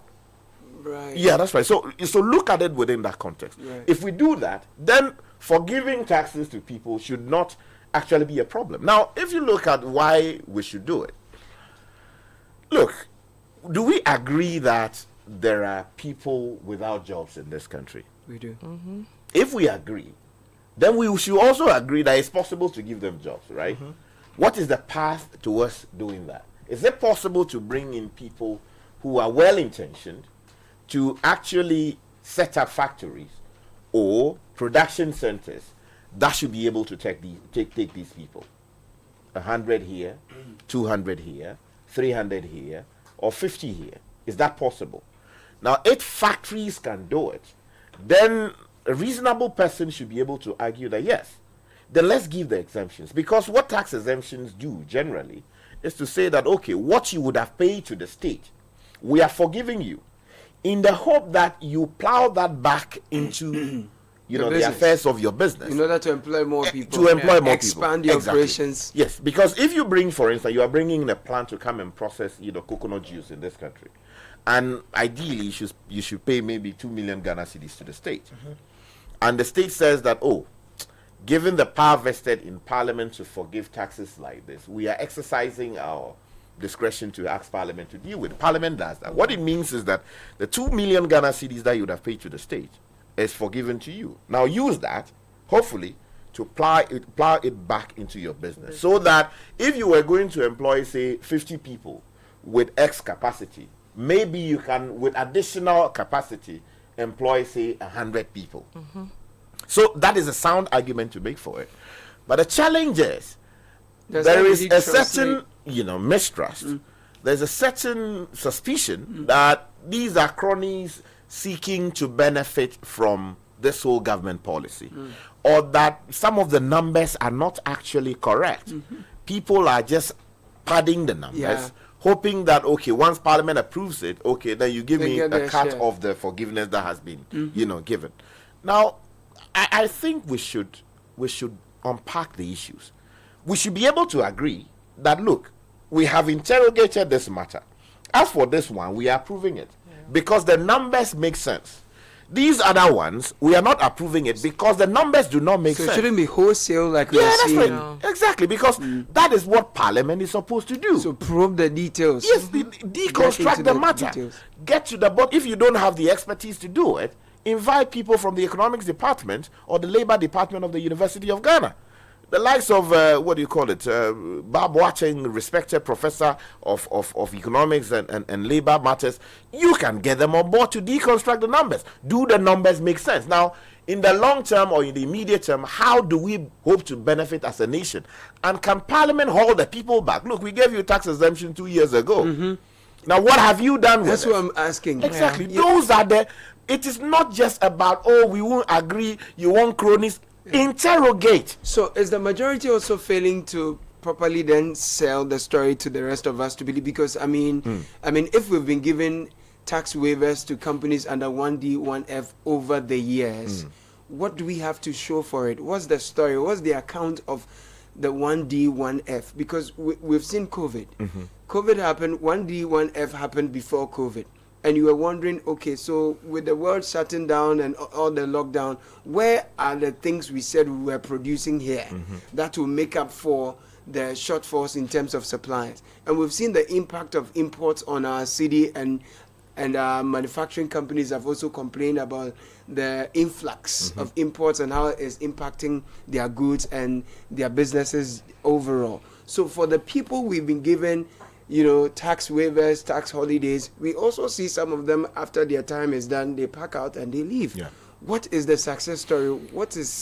I'm not seeing that story. So you see, that is a failure of the executive and the parliament, the two institutions. Of course, the parliament has a role in this. Because that is the role of accountability. Yes, you don't just hand out a checkbook to a company and say, "Look, I've forgiven your taxes, so go and do anything you want with it." Your job is to make sure you hold them back. And say, look, I gave you this 2 years ago. How many jobs have you created? Precisely. How has that impacted the Ghanaian economy? Would you say that overall it's been beneficial? Is there a net, gain that we have made as a result of those, tax exemptions? If we have not, you want to review it. Are there problems beyond the giving you of tax exemptions? No, baby, for instance, Doomsaw affected your business. You should come and explain that. Say that, we could not get raw materials to process, and therefore we couldn't make progress. These are things that parliaments do. You watch the US Congress, you go to the UK Parliament. They don't just give you a checkbook and say, go and buy whatever you want, and then that's the end of the story. Yes, you have to account, because it is the public purse. The fact that money did not come into the public purse does not mean that we are not entitled to it, or that you should not be accountable for it. Because ideally, it is opportunity cost, right? You have given out, you have given out an exemption, hoping that will bring you something. Now, if that thing has not come, then you should ask questions, because it is possible, Nathan, if you come and see me, I'm a minister, I say, Charlie, look, I have $1 million to pay. If you can guarantee me tax exemption, I can give you 30% of what I would have. It's become a business. Yeah, that's right. And that is the legitimate fear of some people. But there's also the usual politics. I think we should crack our brains, our heads, think properly as a people, and ask ourselves, are there traces of brilliance in the policy? Can we support those? And are there mischievous things you can take and can we discard those? And that is what parliaments do. This wholesale approach, is the MPP that has brought it, let's not support it. No, it's the NDC that is opposing it. So whatever they are saying is just, propaganda. I think it doesn't work like that. And that is why we don't have a budget that will run things. Okay, what are your concerns? In the absence of this mini budget being passed, what are we likely to see? Public sector workers will not be paid. Wow. There's going to be a problem with their payments. Already December salary finished. Yes, there's going to be a huge problem with their payments. So those in the civil service, those in public sector, they are not going to be paid because it's not been approved. The budget has not approved for the first quarter. Yeah. So which is a big problem. Yeah, it is. Of course. So we should allow room for that to be addressed. Yeah. The reason is that, look, I mean, services in government, let me put it this way, services in government will still run. For now, there'll be an issue running. Because if you have to pay for it here and now, I mean, which money are you going to use? The law is that you cannot spend a CD out of the public purse if you do not have parliamentary authorization for it. You understand? And then what that means is that if payments had to be made on the 1st, right, they couldn't be made. Yeah. Salaries, you take it to the 28th or the 20th, as the case may be, to pay workers. So hopefully, if the new government comes in and is quickly, properly, of course, they are talking about the vice president, because the vice president gets audience before parliament. Yeah. So she, in this case, she can make that presentation to parliament. But these services that have to be paid for, buying things to run the presidency, buying things to run the ministries, all of those things, yes, of course, the schools that are reopening. Yeah. So what it means is technically, that is what the Americans call a shutdown, because government business cannot be the police service. Yeah. Right? Security. Yes, fuel, they have to be paid Security, for. Yes. Yeah. The military people, the Ministry of Transport, airport matters. All of these institutions that rely on allocations from the public purse in order to run will not be able to run the way they have to run because there's no money. And you cannot come in, and if you pledge that, look, I'll pay you tomorrow, and you commit as the chief director, you don't have any authorization to commit. And then there's an issue, you can be prosecuted for causing willfully financial loss to the state, although you are taking the initiative to ensure that things run. Do you understand? Because there's no money. We have not made a legal allocation for it. So that is the problem. Nathan, we've seen a lack of consensus in this seventh parliament for a very long time. And I don't know if it has helped us or not. Listening to the debates and the arguments over the period, we've been told that, there's been more scrutiny of the bills that have come through Parliament this time around. That's why we didn't see the passing of more bills as we saw when Speaker Okwe was Speaker and under the previous, Parliament, as it were. Putting all these things together, would you say that the hung parliament idea has helped? Because, if clearly the NPP had a majority in parliament, we wouldn't be here. Do you get me? Yeah, you see, the principle of having a razor-thin parliament, in principle, what's supposed to happen is you have a minority that's supposed to put the government on its toes. Yeah. And check and ensure that things will not just pass without opposition, without query, without examination. So that's the principle. The downside is that sometimes, just sometimes, you can have, because of the numbers, one side almost holding processes hostage, if you like, knowing that if we don't budge, nothing gets done. Like I said, the upside is that you can do it to checkmate things that you feel, or checkmate. So it's not a rubber stamp. Checkmate things that can be very detrimental to all of us. Of course, the downside, like I've said, is that sometimes you can stall a process and hold it hostage. I think the fact that we've not had it in Ghana is not a common occurrence. It's very novel. So you look at the minority side, and they've maximized all the strengths they've had to ask questions, push things, sometimes hold processes, and all of that. And you've also seen potential headaches like this, where there's an issue with the budget, government business is stalling, you don't know what's going to happen. I think that we need to understand the upsides and downsides. Now, just zoning in on this specific thing on waivers, I think all of it is coming from what we've seen in previous years, where companies get waivers. They never use the waivers to almost help the system. The waivers take away the tax burden. They come in, make the money, and in a few years, some companies fold and disappear because they've had a tax holiday. So they've not had to carry the burden of paying tax. They work, 4-5 years. Some of them move away. In some cases where some experts say, and I don't know whether it happens in Ghana, but if you go through some literature, some experts say that some companies after 5 years, some tax holidays, which correct me if I'm wrong, some tax holidays last some 5 years, others shorter, others longer. Some experts say that companies use that window to work without paying the tax, and then when the window is beginning to close, they disappear and metamorphose into another company, and then come and get another tax holiday. Yeah. I think the stance that the minority has taken, it could be, and I could be very wrong. Maybe maybe they've seen that, look, this is what happens. Companies come in, they don't do anything, or they realize that, like Richard said, tax waivers are ways of helping friends of the government, cronies here and there, to dodge and enjoy the largesse and all of those things. What I would have expected was for a consensus to be reached on this matter. Maybe the majority should have given a bit more clarity on what these tax waivers are for, who is getting them, what we stand to benefit. But somehow, I also go back and point accusing fingers at Parliament, because when they give all these waivers, what are the checks on these companies that get the waivers to ensure that they are doing the right things? When we give them the waivers, do we tie them to conditions and say, we are giving you this waiver, but we expect you to do A, B, C, and D. Are these things done? So it's not a one-track system where they just get the tax waiver, they work, make profit, repatriate the profit, and boom, they are gone to the next place that will grant them such waivers. So I would have expected more deliberation on, on this from either side. The majority maybe to provide more info, and the minority to say, okay, you've given us this, we'll let this go, but let us tie all these companies to certain conditions, setting expectations, performance indicators, so that when they don't perform, we can bring them back here and say, we gave you a waiver, we are taking it away, now you pay the tax, because when we gave you the liberty to work without a tax burden, you didn't do anything to help. Does that ever happen? So that's the issue.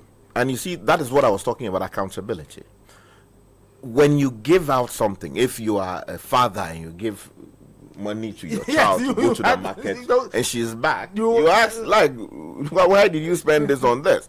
I asked you to buy 2 balls of ABCD. You brought only 1. Why? You understand? Or you have bought in excess of requirement. Why? We have too much in the house. That is the job of Parliament, to ensure that the executive is held to account. So if you have to open an inquiry, do that. We have been using the free zones board, right? Free zones area.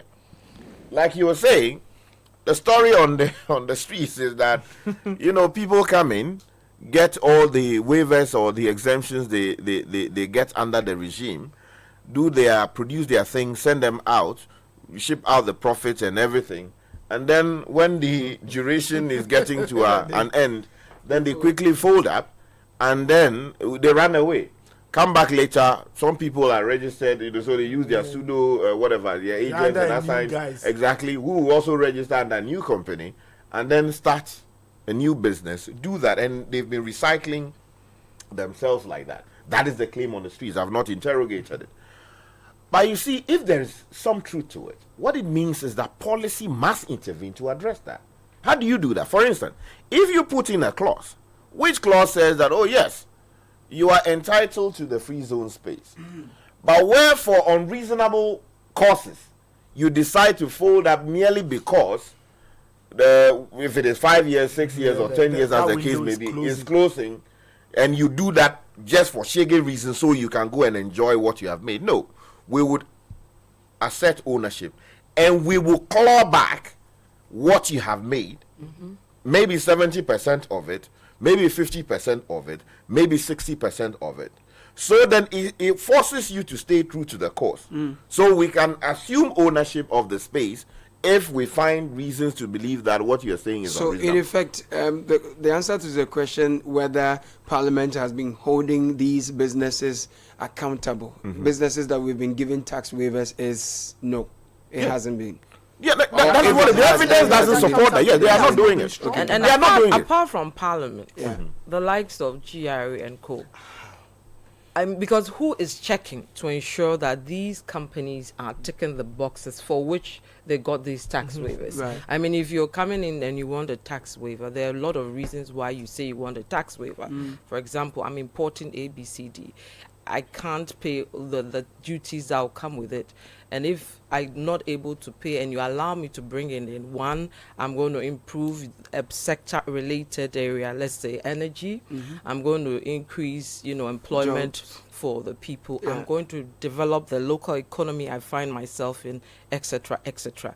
We see some of these companies come in. The importation is another matter, one. So they come to do importation. They come and do the importation. What is there to show for it in terms of the reasons why we gave you A, B, C, D, right?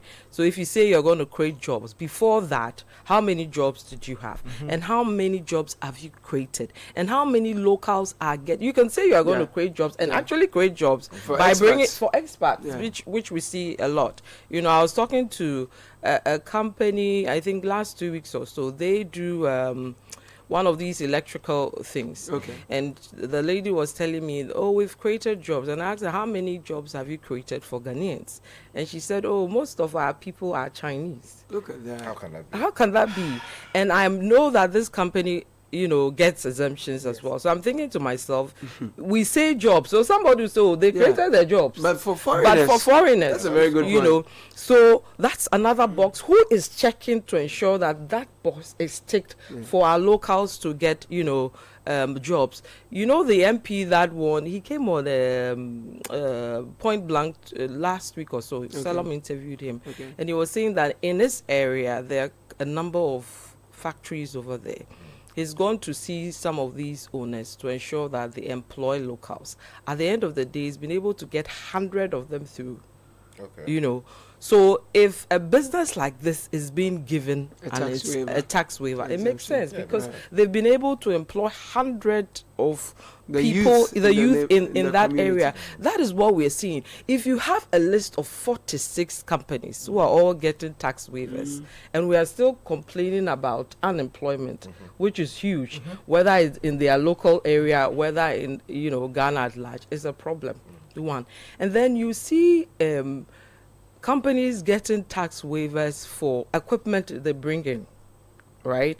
And then the excuse later is, oh, there was doom, so we're not able to run this, there was this, there was that. All these things come into question. I think the big issue is who is checking to ensure that these boxes are ticked. Because many a time the regulator, the policy maker or whoever, after they approve these things, they go to sleep. They can't be bothered. Let me piggyback on what you said. You see, you said something really interesting. Without mentioning names, we've had in this country, exemption is given for institutions to import specific implement, equipment and blah, blah, blah. Then people inside think that they are wiser than the rest of us. Now, if you import, you are not to sell that. Yeah. Right? Good point. Yeah. But people, in some cases, are taking the exemptions, importing things into the country. Sometimes the things that they said they were going to bring. Other times, they use the regime to bring things they should not bring. So, for instance, you are not to bring rice, import rice, and sell on the local market. Your job is to say, bring in implement that would help produce rice in, say, Avaime. Yeah. You understand? Then you take, that the size of the portfolio is what? $1 million. Then you bring 1 or 2 tractors into the Tema port. Yeah. Then the rest, you use it to import maybe wheat, maybe flour, other things, which you should not ideally be bringing into the country. Yeah. And then you sell those. That is against the regime. That is against the policy. And you see, as we have all said here, that is the job of the institutions of state. So the GRA, the official or the custom people at the port, if the person comes with a certificate showing that, look, I am to import X things into the country, and they are in federals of 1D, 1F, have you gone to inspect to be sure that these are the things? And then also, how often do you go to the warehouse or the factory to see that these things that they brought into the country, they said they were bringing caterpillars so. We've gone to the farm and we can see that they are follow-ups. Yes, the follow-ups. They don't do that majority of the time. People are prepared to look the other way, and it's happening at the very highest level, the middle level, and down there. Because if you don't police, if someone doesn't come here every time or is not listening to the radio, people will do their thing. Yeah. If you are not in the newsroom, people will write what they want to write. Because that's the reality of it. You know, if there's nobody to police, to regulate, people will do their own thing. People say that, if you put you put a policeman there, or if there's nobody there, it should run. And I'm like, no, human beings, we are all not the same. Nathan may see blue thing, he sees a shade as another blue, sky same, I am the same. You always need somebody to police it, to make sure people are doing the right thing. And that's it with this tax thing. And I like the thing about the follow-ups, because it's not just a matter of you've imported the equipment at the port official has green lighted you. But after, are you using it for the reason for which you certainly. brought it in? Is it yielding the results that, as a country, we are expecting it to yield? Are you having any challenges for which we should address, or for which we need to tweak the law, or But we just approve the thing wherever, and then that's it. And then we come back and shout that hey. I think by now, if I were the majority or whoever government, there should be a document detailing all these companies that got the exemptions, for which reason we gave them, whether they've done it or not, and just present it. That shouldn't be difficult. Well, so here's the thing. In this case, they say that the committee has done its work. Okay. Now, So the resistance is now whether the document should be laid and a vote taking. You understand? So, I've not seen the draft report or the report that they intend to submit. Okay. And hopefully, maybe some of these questions would have been answered in that document. Now, the technical challenge is whether the minority should determine for the government side what business it should bring to the House. Do you understand? And that is where we have, so apart from all these challenges that we have spoken about, then this other phase, the report is ready. The leader of government business wants to have it laid on the floor. So the committee chairman would do the laying, and then they invoke the appropriate rules to have it passed. What it means is that you debate the findings in the report, and then if there's need for further work, you send it back to the committee. If there's no need for further work, you vote on it. So you take a decision whether majority support it or the minority. What is happening, which I object to strongly, is the idea that people in the minority wanting to determine what gets laid on the floor. I think it's completely unacceptable.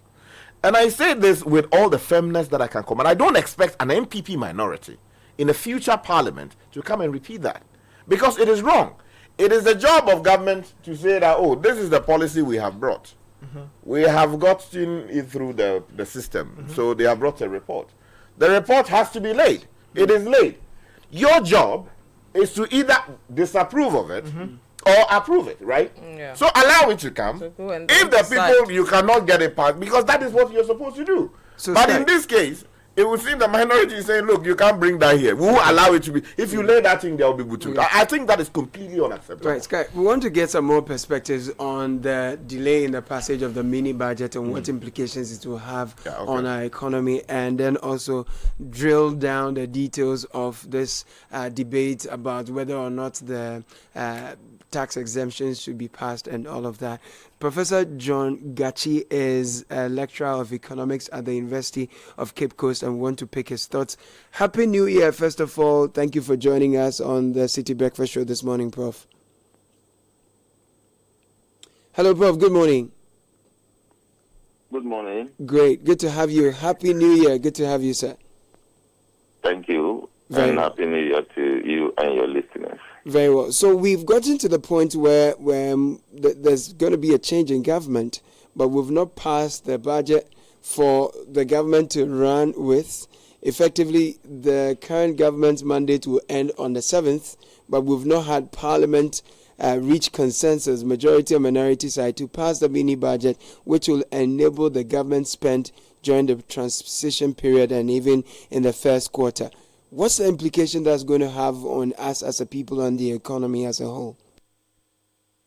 Well, I think reading Article 180 together with Public Financial Management Act, it clearly shows that there is a violation of the budgeting procedure. It is expected that budget will have been presented by 31st December 2024. To allow the government to spend from 1st January 2025. That has not been done. So in my mind, it means that any expenditure that was done yesterday, any expenditure that will be done today, is clearly in violation of the budgeting procedures of the country. Because the understanding is that you must budget before you spend. But I will not say that every expenditure that is taking place now is wholly unlawful, because when you read Section 26(2) of the Public Financial Management Act, it indicates that if there is some unexpended amount from the consolidated fund or any fund before 31st December 2024, it means that the law has given a 1 month period for those unspent amount to be spent on what have been budgeted for in 2024. But for 2025, it's clearly that we are in breach, and any expenditure is upfront to the requirement of the Financial Management Act.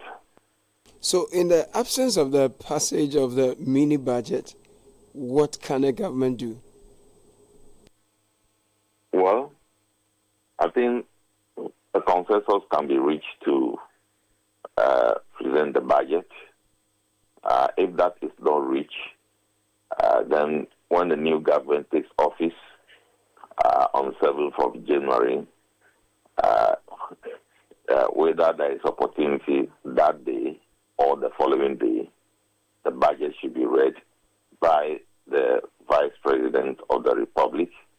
I say so because by that time, no minister is vetted to act on behalf of the President to present to Parliament his budget. Therefore, the only person who is not required by law to be vetted is the Vice President. So the Vice President can present the mini budget on 7th or on the 8th of January to allow the government to spend for the 3 months. Right. Now, we can look into the details of why this mini budget has not been passed yet. There are some tax waivers or exemptions that the majority is seeking to pass so some businesses can benefit from. And the argument is that is to, oil the economy, create jobs and create room for expansion in these various businesses. But the minority has insisted that the volumes of money that will be accruing to these people, we've not seen the benefits of same. And for a country that's struggling with its revenue shortfalls, this is not appropriate a thing to do. Getting into the details, do you think that we should pass these tax waivers? Is it a good call? Well, I think there are two things here. One of the items that is the mini budget is a constitutional duty of the outgoing government to perform. It's also a statutory duty to perform. The rest are discretionary government businesses. So we need to look at it from that angle.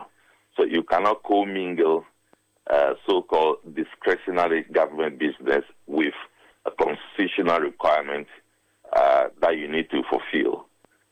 So I think that whatever the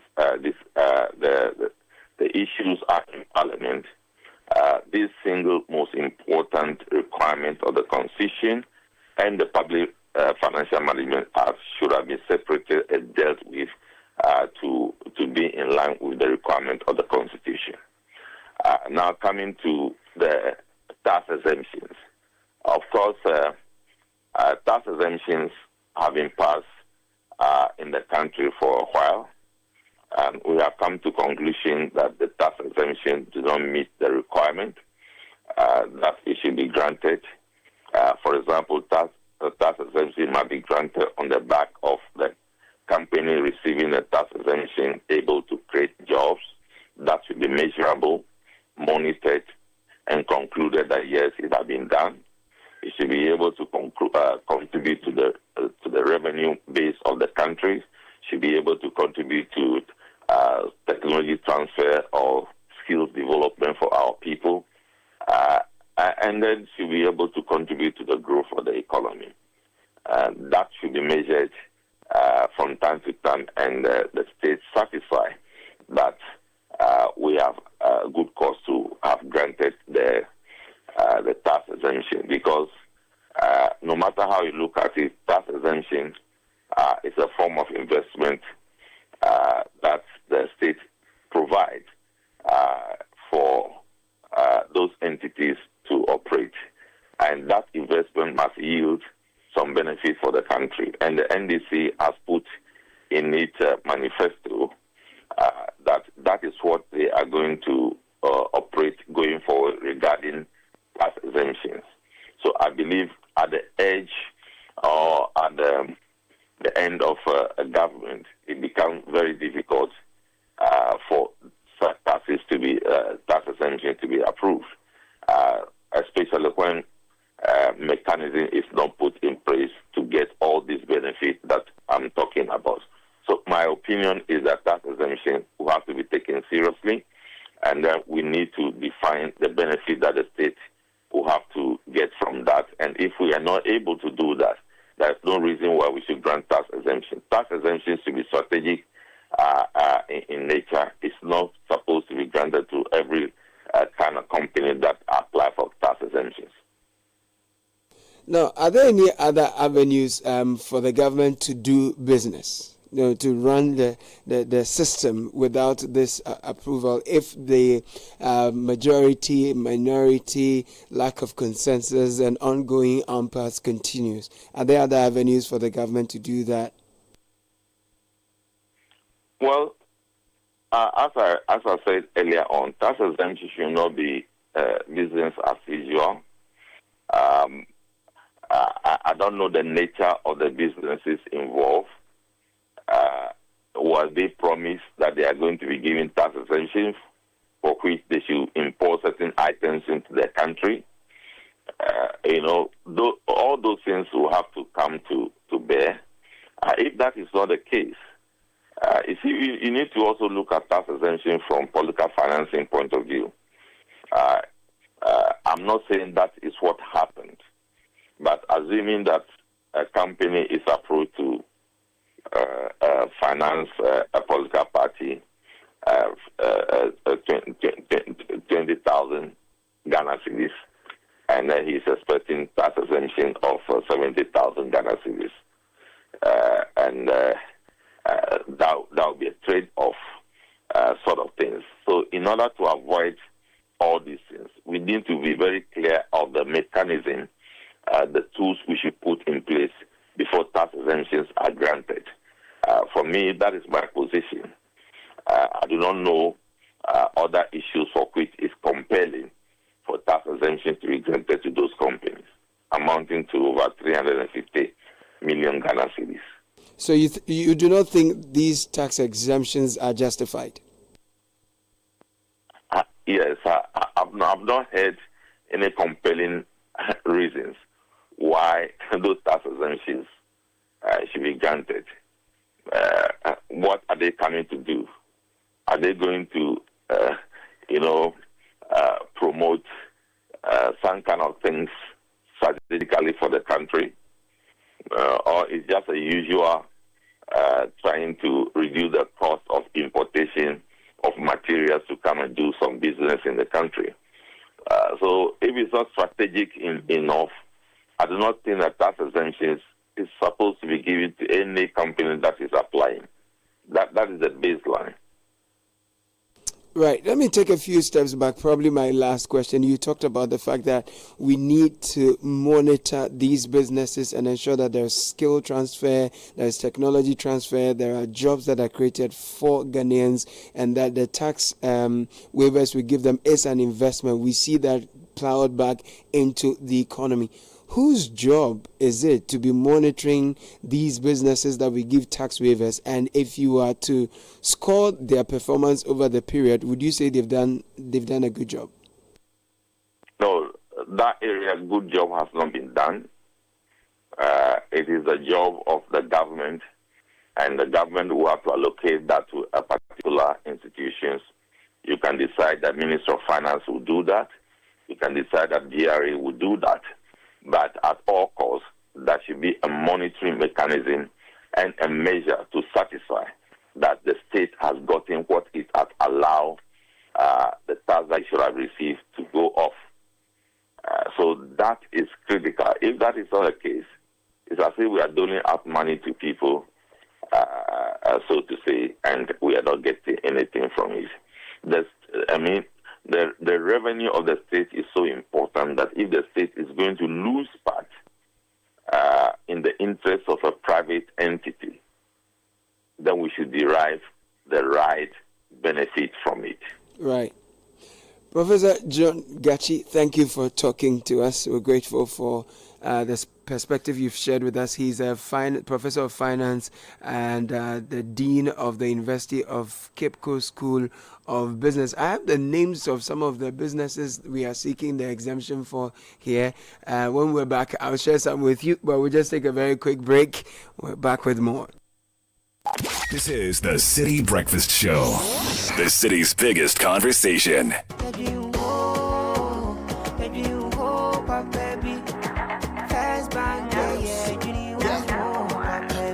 looking for a bank to rely on. Let me give you a shoulder to lie on. We do we seek out to bank it, no lie. Only one place where I get my eye on. Make I introduce you all to First Bank, the best services in the world, first rank. Customer service, everything is well planned. I make music, I travel, I sell land. They be my reserve tank. Cause every time I know my money's safe. Universal banking, it's in me here the date. I'm a busy person, me no need time to wait. Now I got to Spain, even when I'm in the States. My me blue shirt. The team in office is chilling, but who cares? Cause I bank with the best. I'm lucky, I'm too blessed. When it comes to First Bank, it's too west. Everything is you first. Nobody if you do, I'm like us. First Bank will treat you first. Treat you first. Somebody seek crap, yeah. Think about you first.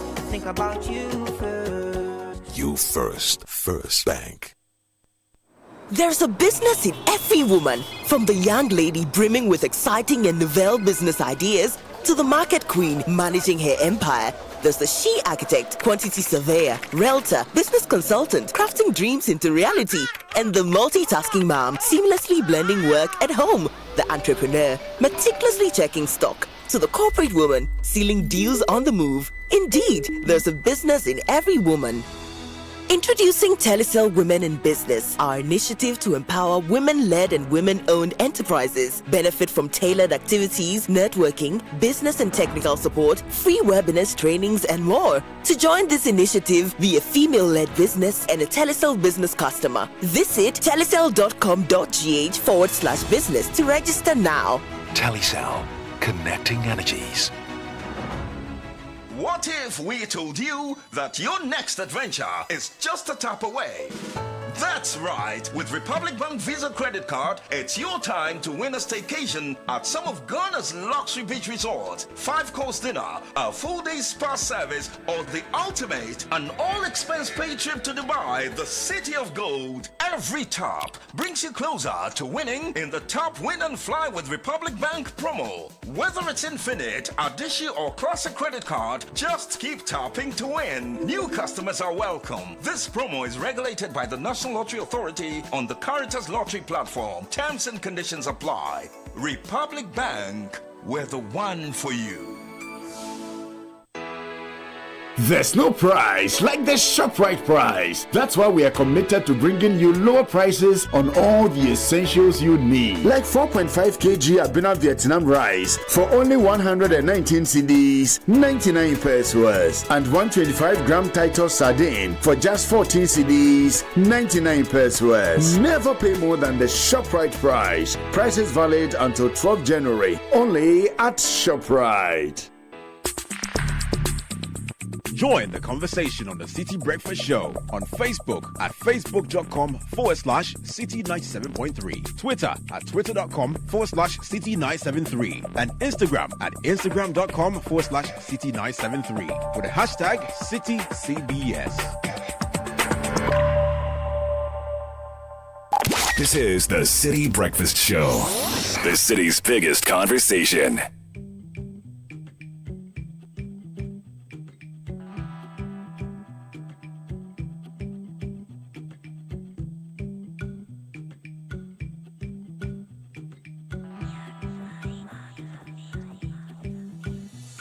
It's 36 after 8, 97.3 Citi FM. This is the Citi Breakfast Show.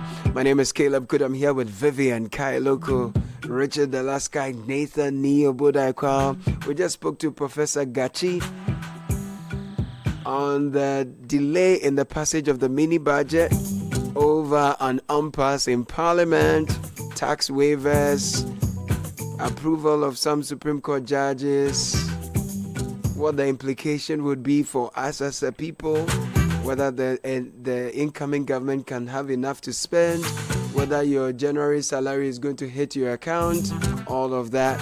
Big conversations that matter to you. Send us your messages. We are happy to read them.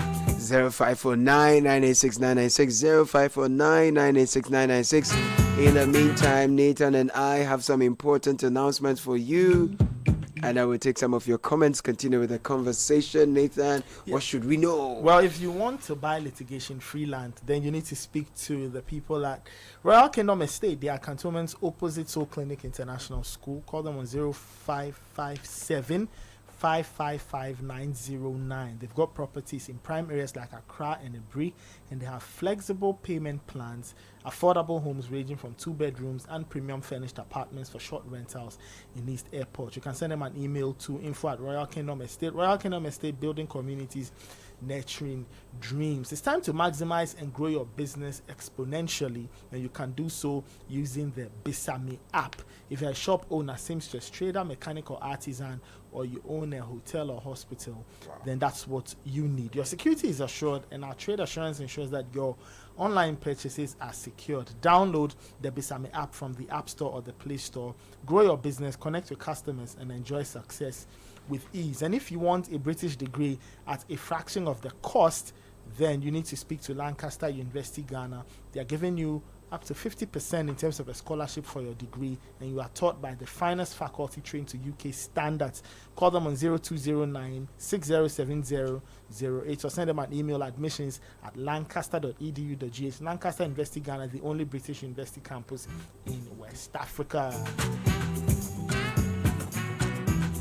And we have exciting news from Telecel. Get connected for less with our discounted MiFi device at an unbeatable price of only 500 Ghana cedis, and also get 10 gigabyte free data for all your internet connectivity concerns. This portable Wi-Fi solution from Telecel has you covered, perfect for seamless browsing, streaming, and staying connected on the go. Don't miss out on this limited time offer from Telecel today. Visit any Telecel retail shop to grab yours today. Telecel, connecting energies. Make the holidays unforgettable. Treat your family and friends to a celebration at the African Regent Hotel. Join us daily to enjoy delightful welcome drinks, mouth-watering delicacies, soothing melodies, and a relaxed atmosphere throughout the festive season. Sky, this is something you will love. You know, with some high life, you're coolly high, some nice music, nice drinks, in good family, you know, good company. Yes. Oh my God. Yes, that is so. Take advantage. It's a special holiday accommodation also for a complete getaway experience. Yes. People have been in casual traffic for too long. You know, go. So you need to go there with a family, just enjoy yourself. Yes. You know, have a good time. Exactly. You know, and reset yourself Precisely. for the year 2025. You need to reset because 2024 is gone. It is gone. So you need the resetting. Exactly. Very important. So go there, you know, and just enjoy yourself. Yeah, man. They remove all the stress. Thank you. I'm sure they would even have a massage. Parlor. All of that put together. You have some massage. But clearly, for those who are complaining that their December salary has finished, you are not part of this one. Well, maybe you might call them and see whether they can make a They can find some because mini budget. As for government workers, they will always be paid. Yeah. So if you know at the end of the month, payment comes, you can always go and make good your commitments. Go and chill small. Yes, go there and chill. Tell them that I said so. Okay. Yes, you know, and they will do. They have unforgettable performances that happens Fridays at Zong. Yes. Inside the African Regent Hotel. Oh, beautiful. From 6 p.m. When you go, you say, I want Zong. Yeah. And then they will Zong. They'll just Zong you for that. So this is the number to call, right? And they also have, spaces for conference meetings, events, and parties. So 0268 265-386, 0268-265-386, or 0302-765-180. Make your reservations today. Those who love to do emails, do MKT at African-Regent-Hotel.com. African Regent Hotel, simply Afropolitan. And Charlie, the enjoyment is real. From January to June 2025, Enterprise Insurance is giving you more reasons to smile on the road. Buy or renew your existing motor insurance policy and enjoy amazing rewards. Free fuel coupons for your car and airtime for your phone. It's that simple. Insure, not chilly. Insure, not chilly. With over 100 years of trusted experience, we're here to secure your peace of mind. Visit any branch, connect with your insurance agent or broker, use the Enterprise Advantage app for convenience, enjoy free fuel coupons and airtime instantly when you buy or renew your motor insurance. Enterprise Insurance is rated AAA by the GCR for financial strength and claims paying ability. Terms and conditions apply. Enterprise, your advantage.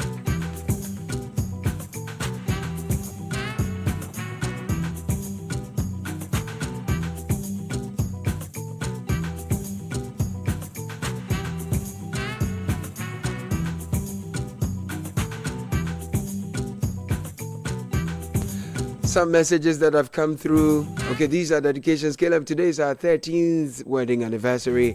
Comprehensively insured. Oh yeah. Over 22 years together in this vocation. No, we are senior. I wish to reassure my wife that I still love her the same way. She's amazingly beautiful and sweet. This is just the beginning. We are going to eternity with God's help. I love you. This is Mrs. Charity. Yes. Ishon Rule. It's me, K-Baby. Allah. Hey. I think he's listening to Nathan. Nathan said there are two settings in life. You can't change that one. Your team. Your spouse. Your spouse. And the team is support. You don't so the people say, oh, I don't know. The people who get, I don't like my thing. You are going nowhere. What are you saying? Nathan, is it the team or the team? Which of the teams? You know, when you're talking in the presence of a lawyer, sometimes I find you see, the lawyers they like it when the cases increase, you know. But that's not to say that you go and pray for things. No, but when it happens, you get because I agree that sometimes we need to treat it on a case by case basis. I agree that sometimes things can happen. Yeah, so allow room for that. But ideally, in principle, you don't change your team. You don't change your team. So allow for exceptions. So Sky, after 22 years, K-Baby is not changing the team. It's not changing his coach. 23 years. It's not changing the players. I love that. They are an inspiration. On the move. Happy New Year to Grace Norton Dakuman. You are 1 in a million. This is from Nene Pupulampu from Dakuman. Okay, you are all in the same location. I didn't tell us what is going on. That's good. Yes, Dakuman. Yeah. Good morning, guys. About the December salary. It's like the salary never came. Oh, Charlie. But I'm enjoying Kinney Ice Tunes. We have great guys doing well in Volta. This is Ken Amwako, Senna in Peki. Okay, so those are some of the comments. Guy, what happened to the Exim Bank loans to the 1D, 1F? Specific story, okay, and you mentioned a farm that you think has an issue. I think contrary to what some may think, I believe the 8th Parliament has been good. The almost equal numbers have helped. In the past, we've witnessed parliamentarians passing several bills within 24 hours of the executive presenting same to them. They pass bills without reading them, and later when there are issues, then they begin to blame each other. You think that is not happening now? Surface. I can give you 1,000,001 reasons why those have happened again. Kwesi Akwa from Zakumono says we need better MPs who love Ghana. Okay, Caleb and team. Vivian, I think a lot of it depends on the quality of the debates, the quality of MPs, and the quality of work a lot of the committees do. Yeah. You know, Richard, I think that there's always the background work done by committees before things are brought to the floor. So the process is that the sponsoring agency or institution will bring it. It is laid. The speaker will refer it to the appropriate committee. Hopefully, they will do the interrogation of the matters at the committee level, and they revert to the plenary with a report. That report has to be laid which was after laying it's adopted, and then debate on it. Uh-huh. If there's need for further work, they can say, Mr. Speaker, we don't think that this satisfies us. Please refer the matter back to the committee. The committee will look at it again. Bring us so it means that the committees play a very important role because they are the ones who go down the detail and get all the details and then capture all of those details for the larger house to debate or examine and query. So I agree with the message that says we need better MPs all across. So better MPs who one can get into the committees and do proper work there. Because I feel that if the work at the committee level is good, it highlights all the questions, all the negatives, all the positives, and then it's brought back to the floor. We can have meaningful arguments, and by the time we are done, everybody's on the same page because all negatives would have been examined. The positives will be looked at. We strike a fine balance. And then we can go ahead to ensure that everything that is passed is in the interest of the Republic. So that's to say that there's a committee that's gone through the exemptions and there's a report. Yeah, that's what I'm saying. Is that to mean that the minority is not happy with that report they've seen? If we take out the politics. That's the point I was making. That the minority is simply saying you are not going to lay it. If you lay, there will be chaos here. And that is wrong. Maybe based on what they've seen in that report, showing that nothing good has come out of the exemptions. You see, with the greatest respect to the minority bench, I'm saying that is wrong. It is not lawful. It's unconstitutional. They have no authority to say you don't lay that report. No. Government business will be presented by those with the power to present it. When you go to vote and you have your numbers, vote against it on principle and say that, look, we think that there are bad things in there. In fact, expose those issues during the debate and call on your colleagues from the other side, if they are so minded, to object to it. And so that when you go to a vote, you defeat it. But you see, there's a suspicion that, maybe some of our own people cry, you don't know. as it has been before. So shall it be. So you see, that is a problem. But you see, look, let us be honorable. That is, you say we should refer to you as honorable this, honorable that. Trust that the honorable thing will be done. And let's get it done. If you object, vote it out. Don't say that, don't bring it here. And the MPP people too, they should ask themselves whether all the companies in this list that they are presenting to your parliament actually merit the exemption. So there is Fukai Company Limited. You can't mention all of them, can you? There is Yellowtail, just a few. Yellowtail Limited, Golden Africa Soap Industries Ghana Limited, Mass Industries Limited, Rick Parts Company Limited, Rising Industry Company Limited, OA&J Pharmaceuticals, Eco Poly Industries, YMHY Doors Ghana Manufacturing Company, a host of them in fact, RMS GPT Ghana Limited, KEDA Ghana Ceramics Company Limited, some are even in French. Okay, but this message from Kofi in Lomnava says, Caleb and team, Vivian makes a cogent point on the caliber of employment or the kind of employment some of these companies make. Some of them seek waivers and exemptions and have top management all being experts. The locals are in mid-management to shop floor members. One expert's compensation can cater for the entire Ghanaian workforce's salary in the company. I'm an accountant now, but as an auditor, I was an auditor and had the privilege to audit some of these companies. It is sad. So what is the Ministry of Employment doing about this?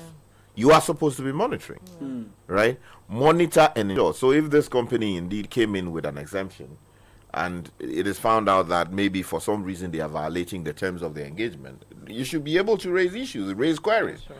And those reports should find themselves before Parliament, and let's deal with the people responsible. We have not forgiven you just for the sake of it. Yeah. It is an investment we have made, and we expect that it would be plowed back into the system. Yes. And if those benefits are not coming, then there are problems. Look, we will not start today. We will not stop granting tax exemptions. Look, NDC, when they come, we will do tax exemptions. The MPP, when they are there, they will do tax exemptions. The point is, what are we getting out of it? Yeah. Do the companies merit it? Do they make sense? Are people abusing the process? Let's put in place structures to contain the abuses. Of course, there will always be loopholes. There will be abuses in the system, but let us reduce those to the barest minimum. Right. Parliament is reconvening today. Yes. The expectation is that all the rancor, they will be able to resolve their differences. Those that they can approve, they should approve them. Those they will reject them, including the budget. Because, look, it is bad enough that we've gone a day without, and today will be part of it, without, a mini budget, as we call it. It's actually not, a mini budget in that sense, but that is what it is. Right. So we expect that hopefully when they return, they will not go and repeat the various acts of eyesore that we have seen in the past.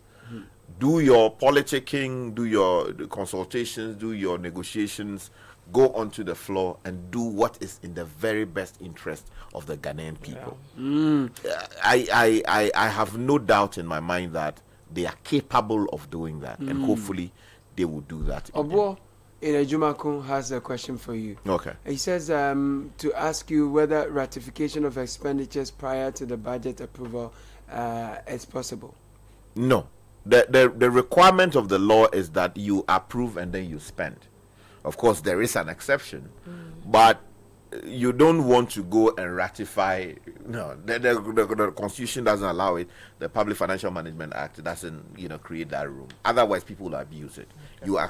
So, you see, ideally, and of course, that's why some people are talking about criminal prosecution, because if you look at the Public Financial Management Act, there's a requirement there that if you don't meet that obligation, you can be prosecuted. Yeah. Of course, some NDC people are talking about prosecuting people, but that's another matter. You have to, meet the burdens before the court. But look, of course, things like this, there should be sanctions. It's the finance minister's job, acting for and on behalf of the president, to submit that document. The last time this matter came up in Parliament, the suggestion was that the minister was still working on some other aspects of the document, taking on board concerns that had been raised. But we do know that the politics of the day also push things. And also, let us not forget the 3 months that we disrupted with all these needless talk about who is majority, who is minority. That was just a partisan thing that happened just to do pure politics, and that stalled the work of Parliament. I don't know whether have you seen that in any other jurisdiction? People fighting whether they are minority or majority. MPs go to Parliament, they are marching on the floor. Somebody says, I want to sit here. Somebody says, don't sit there. All these are things that have undermined our democracy. And if Parliament was sitting, some of these issues would have been addressed. There would have been enough time. Between now and the 7th, Vivian, watch the space. They have to approve what is known as the gratuity for your Article 71 office holders. Yeah.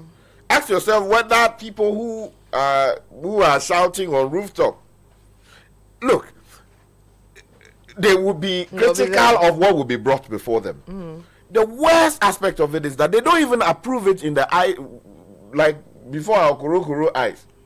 They go, sit, do their own thing. They say, oh, media people, you go. Then they will bring the report in the middle of the night, and then yes, we have approved this one. Right. And then hope that the president will also do the approval for their side. We should ask questions. The last 4 years of the life of this parliament and the government, properly speaking, should they be entitled to gratuities? When people have lost their investments, the haircut that people have gotten. Yeah. I'm just asking, of course, it is legally provided for, but the question is... There's a genuine concern. Yes. With the mess that we have seen, the destruction of people's investment, the erosion of the value of the city, your salary 2 months ago is not the same as your salary today. You understand?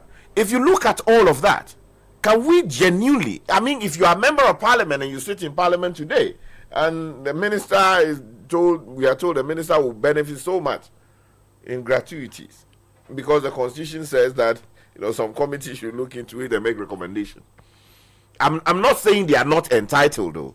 I'm asking the question whether in the face justify exactly should we make that commitment and pay for it?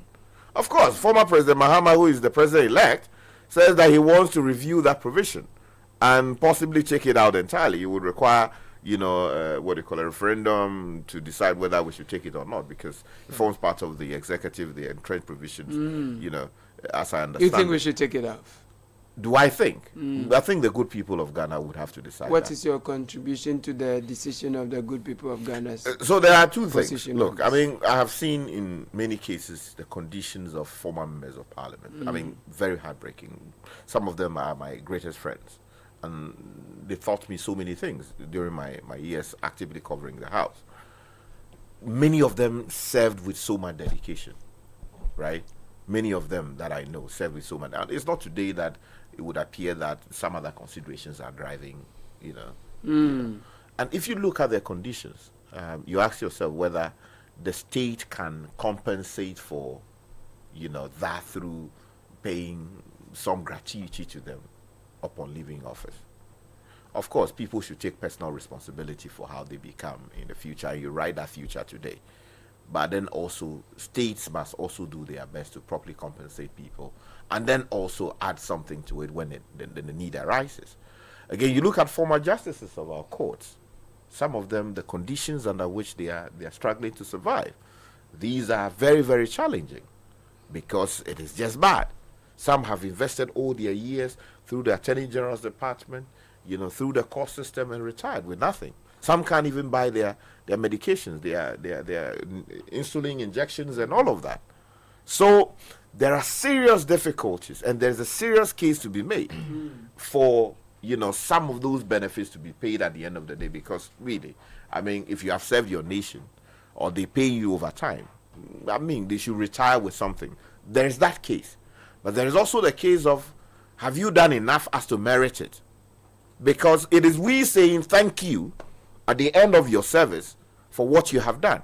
So justices, it is done at, you receive yours at the end of your tenure. But MPs, you elect them every 4 years. The question, that's the question people are asking. So should we keep paying that every 4 years, or we should wait?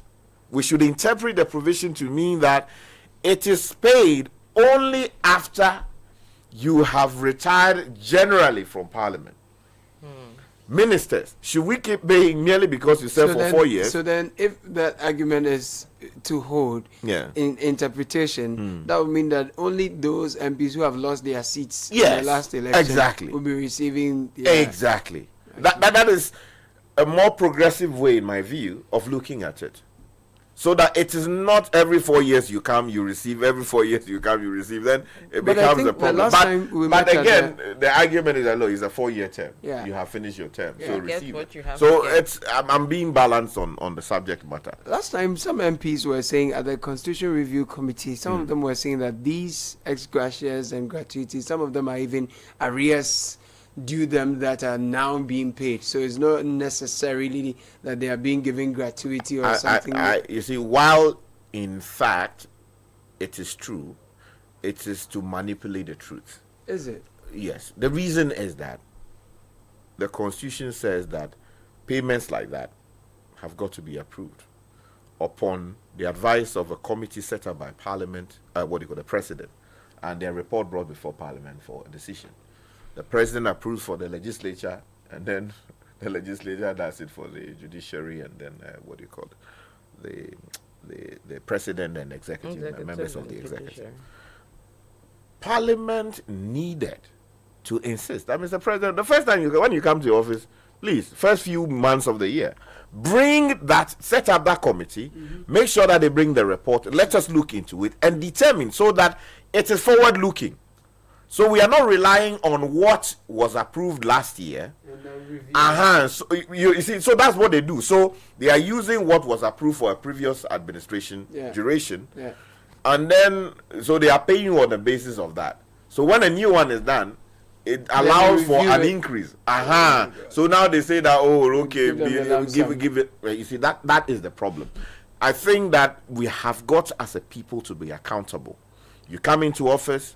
You know how much you are supposed to earn. If that is not determined immediately, because when you were getting an employment contract, they told you how much you are supposed to earn. Of course, if you go by and tell someone, look, I don't think things have changed, which you should be entitled to do as an employee. Oh, are you encouraging me? No, that's what the law says. You can always go back. Will you come with me today? I'm not your counsel. Today you have disowned me. No. I mean, you are not going to engage me on public radio to be your counsel. You know my chamber. That's what you do. It's okay. If you don't be my counsel, it's okay. I'll put up your microphone. The point I'm making is yes. that is how it should happen. Right. We should not be doing it after the fact because I think it's a disservice to the Ghanaian people. And what happens is that we don't get to see the fine details before they are approved. It is after that we all hear that, oh, they have approved, 10 million this thing for ABCD. Then everybody starts to shout. And when I was actively covering the house, I was always the person to first break the news about how much it is, who is taking what, and then it becomes a whole mania. You remember the Moses Asaga story, payments were done under mails, which they ought not have been approved, blah, blah, blah, all kinds of things happen. I think we need to have a serious conversation. And I hope that President Mahama, one of the first few things he will do in his immediate years in office, or immediate months in office, will be to deal with this matter. If you say you want to scrap it, which he says he will do, then set in motion the process. And let's see how it goes. But like I've said, there are positive sides and there are negative sides. Let me bring you some comments and some quick information. We'll go to Kantamanto. Worrying scenes coming from Kantamanto. I've seen some place that looks like where I buy jeans and some other things. It's like that place too has been affected. Oh, it's sad. So, comment from George from Airport City says, good morning, Team City. I gave up on Ghana when I saw the list of companies due for the tax exemption. I worked for one of the companies in the list and I still do not know the kind of due diligence done by the committee before putting that company on that list. I had to fight for this company to file taxes and pay workers pay and SNIT. I resigned because I wanted to uphold my integrity. George from Airport sent that through. Good morning and Happy New Year. There should be a benchmark for these tax waivers, and if granted, it should be renewed annually. Echo Harry sent that through.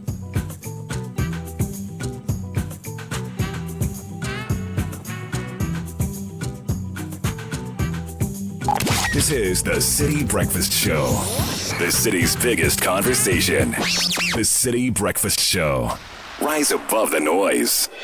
Channel 1 TV is live on DSTV, GoTV, and HD+.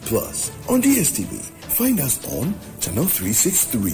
On GoTV, we're on Channel 117. And on HD+, get us on Channel 108. On a digital TV, run a new search. But take note that without an antenna, you cannot access Channel 1 TV. Channel 1 TV can be accessed on any free-to-air digital box, like the DSTV and HD+ boxes. Channel 1 TV, telling your story, empowering change.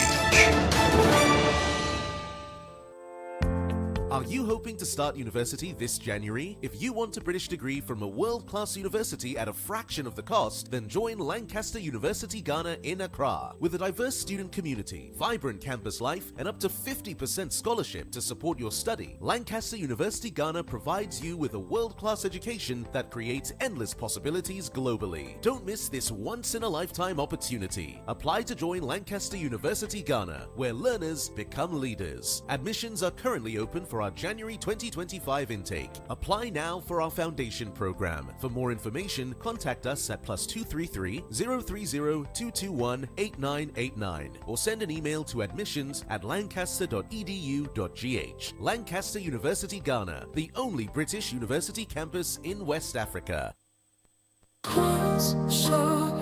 Protect yourself from germs and bacteria with confidence. Cleanse hand soap effectively kills 99.9% of germs with every use. Perfect for all your hand washing moments throughout the day. Available in a variety of variants and delightful flavors. Choose Cleans for yourself, your family, and friends. Make Cleans your daily essential. The GC brand. It's all about you. This advert is FDA approved. Join the conversation on the Citi Breakfast Show on Facebook at facebook.com/Citi97.3, Twitter at twitter.com/Citi973, and Instagram at instagram.com/Citi973 with the hashtag CitiCBS. This is the Citi Breakfast Show, the city's biggest conversation.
The power of relevant radio.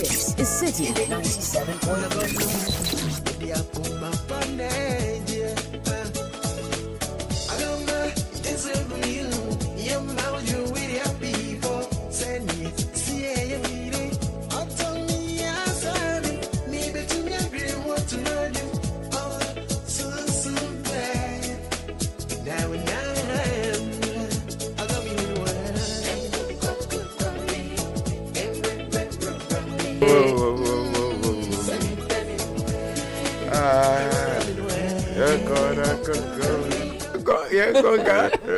Young corner cockroach. Oh, is that what he's saying?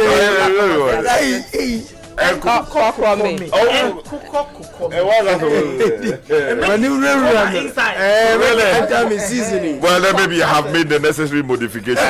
You know, don't attempt to switch he wants to take it to another. I think Crow is better. Really? You want to change somebody's no, I'm saying I'm the legal authority to change I'm entitled to express my view.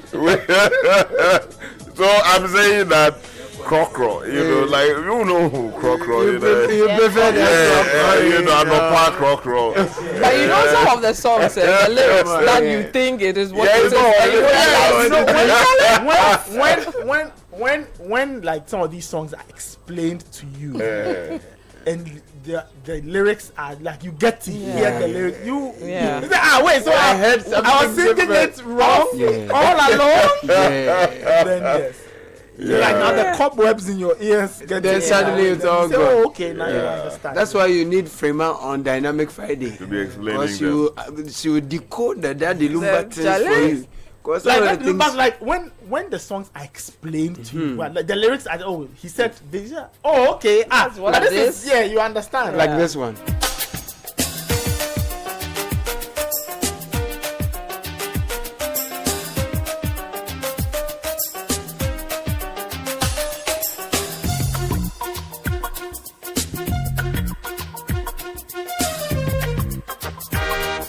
You know, this one, if you listen to, there are so many things you will not understand until Freeman sits you down and write the thing for you one after the other. You Dangerous, right? I think we have Dangerous right here. So if you play like song like Dangerous, and I ask somebody to tell me what they think they are hearing, it's very dangerous. No, you hear all kinds of things, but when the lyrics are explained, he's saying this. Not the meaning, but just the lyrics something as you else. Hear them. Because there's one, it says, and it's what really? That one, what do you hear? What do you say? What I hear? That's what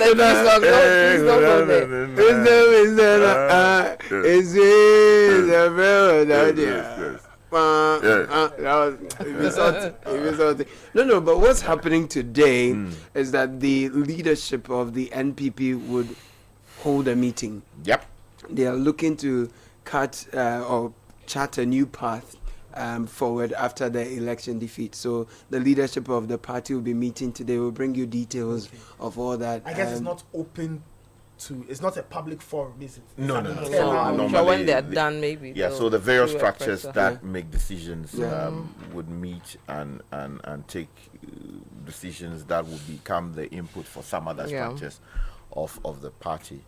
And as we understand it, one of the key things they are looking, recently the party leadership announced a committee to investigate the why they lost so embarrassing. Well, Sky, there's something just coming in. The Clerk of Parliament is addressing some critical issues on the inauguration of the 9th Parliament and swearing in of the President-elect. So we'll bring you live coverage of that, and we'll come back to the conversation. And the process is more open to the public. We count on you as our bridge between the institution of Parliament and the people. In the coming months, Parliament would place renewed emphasis on fortifying legislative mechanisms, promoting accountability, and fostering broad societal engagement in governance. Against this background, I kindly present to you a summary of the key events during this period. We've already commenced. The first one is the registration, which we have started. We are having an online registration, and then once that is completed, the members of Parliament elects would come in person for their biometric data to be captured. And so the in-person registration will start today, which is 2nd, to the 5th of January, and the time we've given is 10 a.m. The venue is the Visitor Center, which is just across where some of the car park is. Then tomorrow, 3rd January 2025, we'll have the President, His Excellency Nana Addo Dankwa Akufo-Addo, come before Parliament to present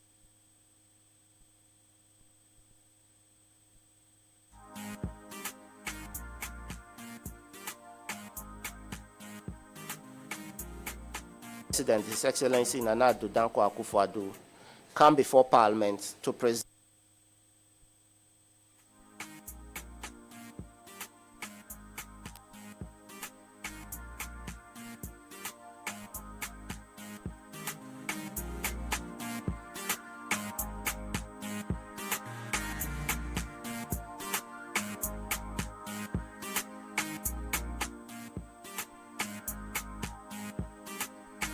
Okay, so we're having a little challenge here, but we're trying to connect to the live stream from Parliament, and it's a bit of a break there. But Sky, you said that was not the clerk; that's the deputy clerk, right? So he's the deputy clerk, deputy clerk of Parliament, and he's a deputy coordinator for the dissolution and inauguration committee. So there's a committee set up, as you do know, to see to the transition process, the handing over of power and all of that. And he's the deputy coordinator as a deputy clerk in Parliament, and I'm doing that. So on the Parliament side of things, how the dissolution happened, how the So you know that at the stroke of midnight, the life of the current Parliament expires. So midnight of the 6th. Yeah, it's just something. It's also confusing. So the one that takes you into the 7th. Okay, so 6th January 11:59. Yes, that's this the midnight Parliament exists. Exactly. As soon as it is 12 midnight or 0000 GMT, that Parliament dies. So it's the midnight of the 5th. Gentlemen, I think we have a better connection now. Okay, so let's try and go back to the deputy clerk of Parliament. That would ensure that we'll finish all the processes, so that by 12 midnight we can swear in the new Parliament, and that will also take place in the chamber. Then in the morning of 7th, we'll have the swearing in of the President-elect and Vice President-elect, and that will take place at the Independence Square at 10 a.m. And all members of the media, it is for this purpose that we call on you to help us bring this discourse to the attention of the general public. For emphasis, you are a vital bridge between the people and our leaders, and I trust that your reporting during this period will continue to promote understanding and unity. I thank you for your unwavering dedication to this noble cause. Let us all, as stakeholders in Ghana's democracy, embrace this transition with a spirit of unity and purpose. By working together with mutual respect and understanding, we can ensure a smooth and successful transition that will further the cause of our democracy and national progress. The Parliament of Ghana remains steadfast in its commitment to these ideals and to the service of all Ghanaians. On behalf of the Right Honourable Speaker and the Parliament of Ghana, I extend my deepest gratitude to each one of you for your continued collaboration and contributions to the development of our democratic processes. May this transition mark the beginning of a new chapter of progress, accountability, and inclusive governance. May God bless us all, bless our homeland Ghana, and guide us to our collective pursuit of peace and prosperity. I thank you. Thank you very much, Mr. Kadelo, for outlining the activities. Okay, so that was the Deputy Clerk of Parliament giving us some updates on what to expect with respect to the process of dissolution and resolution of the outgoing and the new Parliament and all of that. So we will keep you posted on this very development as and when it unfolds. Sky, you are giving us some insights into how these work. Yes, so as you heard him explain, my good friend Camilo Poiman, the life of the current Parliament expires at midnight of the 6th, which is 12 o'clock in the morning, right? And then midnight, we go into then we go into the. Is it technically morning or evening? It's midnight. Midnight. So that expires. What it means is that they cannot do anything ever again in the life of that Parliament and in the name of the Republic. Their mandate has come to a close. They have died. They have become part of history. So a new Parliament should take over the responsibility, and that new Parliament would not have some of the people in the current parliament, which is the 8th parliament. Interesting. Yeah, so some people have lost the election, some people have decided not to seek re-election. Yeah, some people have lost the primary elections and therefore they didn't make it. Others lost the primary elections and contested on an independent ticket. They may well be in the new parliament. Of course, there are disputes surrounding some of the... I have a question. So, members of the old parliament, I'm assuming, will be... Are they required to be there? So, for example, on the 6th of January, at say 11 p.m., are members of the old parliament required to be in the house? No, so what normally happens is that the house naturally, so the speaker would naturally, what do you call it, do the leaders will read the closing whatever speeches, and the speaker would also read hers. And then the house adjourns in a day, right? That adjournment matures naturally into the dissolution because it is the operation of law that triggers the I ask because if I'm a member of this parliament, the 8th parliament, and I am not going into the 9th parliament, am I required to be at that? No, because what it is that parliament will not be sitting on the 6th. Yeah, even if they sit, what it means is that they have to do every business they must do before the stroke of midnight. Okay. So if there is a final speech that the minority leader has to give, a final speech that the majority leader, when they normally do, the speaker, it must be done before midnight. You understand? And so once that is done, unless if I don't suspect, because normally they put the chamber together to receive the new parliament. You have to put the name tags. You know, there's a whole logistical arrangement that is done. So I suspect that we might sit today, tomorrow, and then tomorrow is what? Today's second. Today's the second. Friday. The third. And I think by Friday or maybe Saturday they would have finished the whole thing. Maybe for 3 days, I think. And then they leave the chamber. I'm asking out of curiosity. So what happens when I'm part so of I'm told, Sky, they go on till the 6th. No. Last year. Last 4 years. They start on the 6th. I see. Really? Well, okay. Well, I wasn't here. I came for the election of the speaker. But that's surprising. Okay. Yeah, but really, you allow time for what do you call it? The house to be prepared. We should know where somebody is seating, the name tags, all of it. It's because that is the first sitting.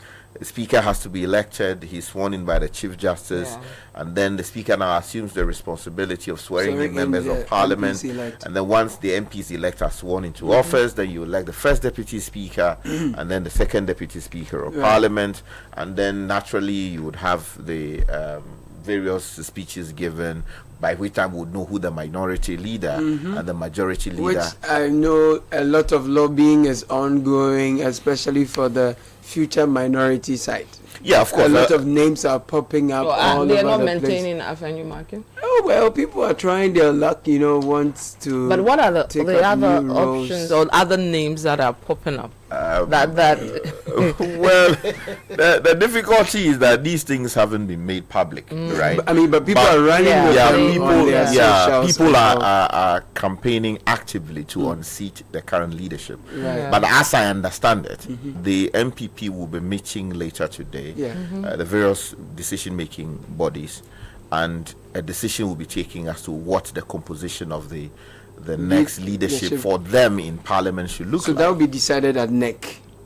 So it travels through. So you have I think is it the steering committee, then there's also the NEC, and then there's the Council of Elders. Right. Is it Council of Elders? Yeah, of the party. So they will take a decision, and then that decision is what will be communicated to the Speaker of Parliament, and so the future Speaker of Parliament, and the Speaker would draw the attention of the House to that when he assumes his role as Speaker, and then that will be the Constitution. But as I understand it, of course, while there is a challenge, some people are trying to unseat the current leadership.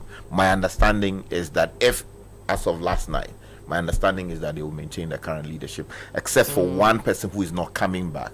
So there may be an addition from the Greater Accra region. That may well be Jerry Ahmed. That's the name I hear. So marking repeated most likely, because really the challenge is not as formidable. I mean, within the minority though, is there anyone who can, should they decide to replace the minority leader? Is there any, so I'm the future minority leader, apologies. Should they decide to change marking, who would be the most, the best fit? But as I understand it now, of course, people have campaighed, but as I understand, we understand as you understand. But we want to understand that besides look, I think the NPP is not bereft of people who can lead them. But the question is, what is practical? What is experience? What would that help the party achieve? In the absence of all this, assuming Appenyo Maki was not in Parliament, with what they have now. No, he's not. We can't make that assumption. No, because he is in Parliament. He is, yes. No, but let me also say publicly. Just so that people say all kinds of things. Look, I am an associate of Marking Okutu and associate. You understand? Yes. I mean, it's a public matter. It's out there public. Yes, we know. But I'm associate. Just so people don't. It's not. People read all kinds of meanings. Look, I have covered Parliament long enough to know that some of these decisions are not taken lightly. You can have your own ideas as to who you think should be the leader and all of that. Look, you are going into a Parliament that has, 100 and what? Close to 180 or more of NDC MPs. And President Mahama is saying he doesn't even know what to do with some of the MPs. I mean, he said it jokingly. That's not to say that, And almost to third, depending on how the numbers eventually, shape up to be. In my respectful view, you need someone who can keep them on their toes, supported by the rest of the leaders, supported by the rest of the members of the MPP, side of Parliament.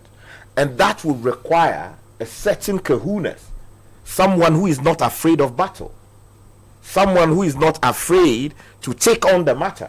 And I mean, while people may disagree with sometimes how Alex Marking handles matters and they assume all kinds of things, look, the gentleman has shown some promise. From day one of the life of this Parliament, they have not known peace, and the NDC did their job. It started with what? The election of a speaker.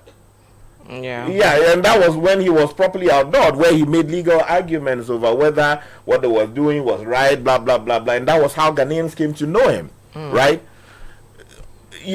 Let us not assume that this Parliament has been an easy ride for the MPP side. Look, the Honorable Seiche Mensah-Bonsu, despite all his brilliance and the longevity he's had on the majority bench and the minority bench of Parliament, he's had tough times. You remember budgets were thrown out? The budget of the government was rejected because, of course, there were disagreements. They walked out. The minority side voted the budget out. A number of things were, they said they won't happen. It's been a unique Parliament. It's had its own challenges, some of which have affected the governance of this country in many, many ways. The MPP, they have made their mistakes. Of course, the NDC also made its mistakes with some of the things they did, including, some people thought, changes in leadership. But the truth is that ultimately, they have been able to win a decisive victory, which has given them the mandate to lead. But you see, if you go back, the 1997 to 2001 Parliament is easily respected as the very best version of our Parliament under the Fourth Republic. And it was because it was led by the likes of J.H. Mensah of blessed memory. So you think that it's a fine opportunity? Yeah, so and that Parliament was also very lopsided. You had a great, healthy NDC, majority in Parliament, and you now had a minority group that had to fight and expose. So 4 cardinal principles were used in that Parliament, as I understand it, my reading of literature and related matters, and my distilling of the facts. They used the floor to the very best of their ability, and J.H. Mensah spoke with clarity and brilliance, anytime he was on his feet. And when that didn't work, the majority had his day, then they took their case to the media. Beyond what would have happened on the floor, they took their case to the media. Of course, the media was now, what's the word? Plurality was now happening. So it wasn't as, robust and diverse as but they were taking their case consistently to the media. And then they also had what? Using the court. Where they disagreed with a decision that was made and they thought that was, a sin against the Constitution or the laws. They went to the courts. Sometimes they got it right. Other times the courts vindicated their position. You understand? And then also the question of what? Properly selling the case in the various constituencies. Going to their constituencies and making the case as to why they took this position and all of that. So it's and a fine opportunity, though, challenging for the NPP to prove its mettle in opposition. Yeah, that's right. Because, look, trust me, being in opposition is a very sweet thing. It's easy. Of course, the goods don't come with it. But you can almost always see a loophole in the government policy. And it is always easy to accuse the government of corruption. But I think Afenyo has had a very difficult dispensation, right? And I think the question over whether he did a good job, could he have done things better, is what is popping out with the names that we are seeing. And whether there's anybody who can do it better than him, as they go into opposition. That's the question. So many names that are coming up. Whether they can do it or not is another thing. But Ska, I'm interested in the 4 cardinals you say they used during the J.H. Mensah time and all that. I mentioned Were those ones also deployed? I've seen 1 or 2 from the Afenyo Markin-led majority side. The court one, a bit of the media one. I'm not sure about the constituency one. Them deploying that, which could have helped them if they were able to use it properly, especially for the elections. You make a very brilliant point. You see, but governments, when they find themselves, parties when they find themselves in the government, I mean, they misbehave. All the things that led to their loss, we discussed them here on this platform, the Citi Breakfast Show. The E-levy, we spoke about it. These all the shenanigans, approving ministers, raising the number of ministers, haircuts, all of these things. We spoke about them. Many of these things were done in some cases without consulting the Ghanaian people. The town hall meetings that they had to do, it was because we had to force it. That my friend, what are you doing? All of these things were discussed in the open. Now, those tools were deployed by the likes of J.H. Mensah in opposition then, and it helped them because they were in opposition. So in this case, if it is Marking, which I suspect and based on what I know, he is likely to be retained, he has to decide what to do with that. Whether it is possible to repeat what happened before with the necessary modifications or bring on board an entirely new agenda that should help the party's cause. Because I believe that it is not in the interest of our democracy to have government that is unaccountable to the people. And accountability is exacted through a number of means, including the media, including the opposition. If you have a weak opposition in parliament, somebody who is afraid of battle, then you have a problem. You need someone who is not afraid of. J.H. Mensah was not afraid of battle. Some of the cases, the issues that he took them up because he believed and he had the courage. He had the courage to confront a Rawlings regime that just came in from what? Military dictatorship and put on the cloak of democracy and became a civilian, whatever. But he took on those issues. So if the MPP really wants someone to actually lead a line for them, they would need someone who has the kahunas to take up the issue. It could I believe, based on what I have seen so far, Marking has the promise to do that. Of course, there are other people who can always be considered, but on the facts, as I see them, and this is without any bias, I believe that who are some of these other people? I don't know whether it would be fair to mention their names. Why not? I mean, because you hear the things. What else has come up? Because as for that one, your people have publicly spoken then to say that he should be the person. So you can easily mention his name. Yeah. But these other people, some of them are colleagues of mine. Right. In the sense of, things they did before, or blah, blah, blah. And so they have not told me that they want to be interested. Yeah, they're interested. Oh, they are. Don't do that. Once their names come up, no, they have not told me. So I want to be fair to them. They have not told me. They have not told me. So, so we hear all kinds of names. And Vivian, please, I think you should grab I it. shouldn't push you. Yeah. Let me leave you. Vivian, you come, sir. Vivian, So by today, I believe we'll have the names of those who be leading the minority after that meeting. Yeah, so a client from the steering committee is it? Maybe I may have flipped the process, but it's, so the steering committee, NEC, and then it goes to the National Council, and once it is approved, it is that list. The General Secretary will write a letter. That letter will go to the new Speaker of Parliament through the clerk, and then it is read, or attention of the Ghanaian people will be drawn to it, and the House to that letter saying that these are supposed to be the members of the new leadership. But like I said, look, this is what I have heard. Right. What will happen, or to the list may or may not change, but as I understand it, the various leadership. Sky, one thing we are very sure will not change, and we don't need steering committee for, is when we want litigation-free land. Yeah, before you do that, though, let me just mention, somebody wanted a definition. So the minority leader, according to the standing orders, if you go to standing order 6 actually, which deals with interpretation, is defined to mean there's first of all the definition of the minority caucus, which means the members of the party or parties that have the second largest number of seats in the House.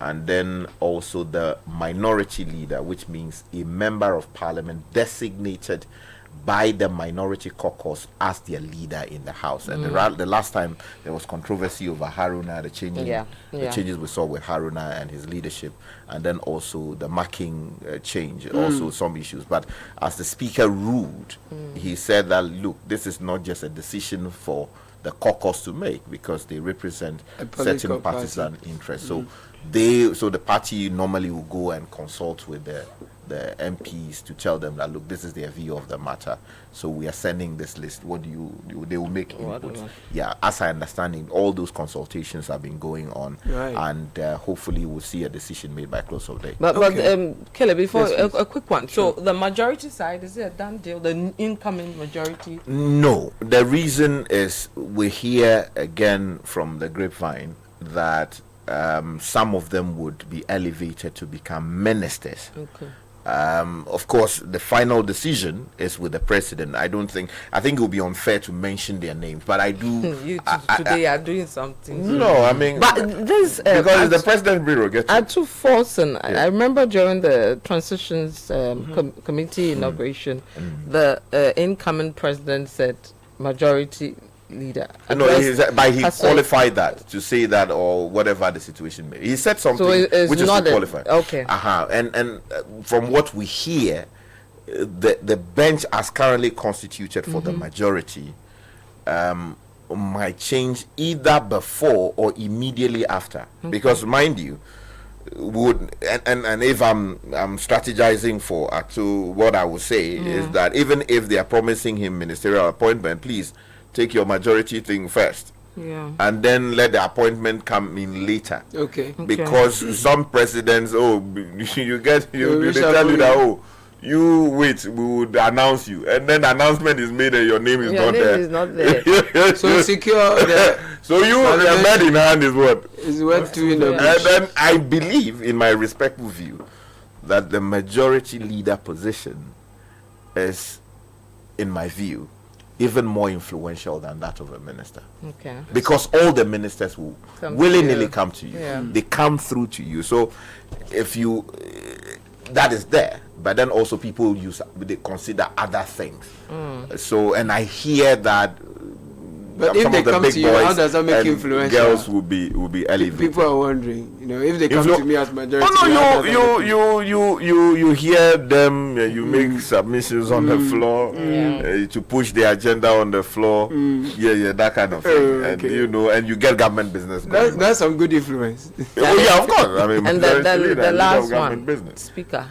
That's again. I wrote an article on this.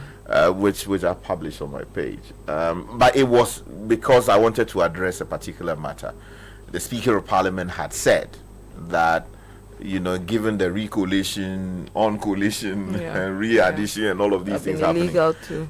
And that he, not quoting him expressly at this point, you know, you will remain an MP elect until he determines otherwise. Look, let's be honest about it. The Speaker doesn't have any authority to determine who is an MP elect and who is not. With the greatest respect to, you know, the man, he calls me his son, the Honorable Biden. Your father then? Yeah, my father, yes. You know, with the greatest respect to him, I think he got it wrong. With the greatest respect to him, because the role of determining who is an MP elect is reserved expressly for the Electoral Commission. Votes are taken, collation is done, and a declaration is made as to who is the MP elect. In keeping with that declaration, or as amendments may happen as a matter of some necessity, there is a communication to the people of Ghana, which is done through what is known as what? The Gazette. The name is inserted in there.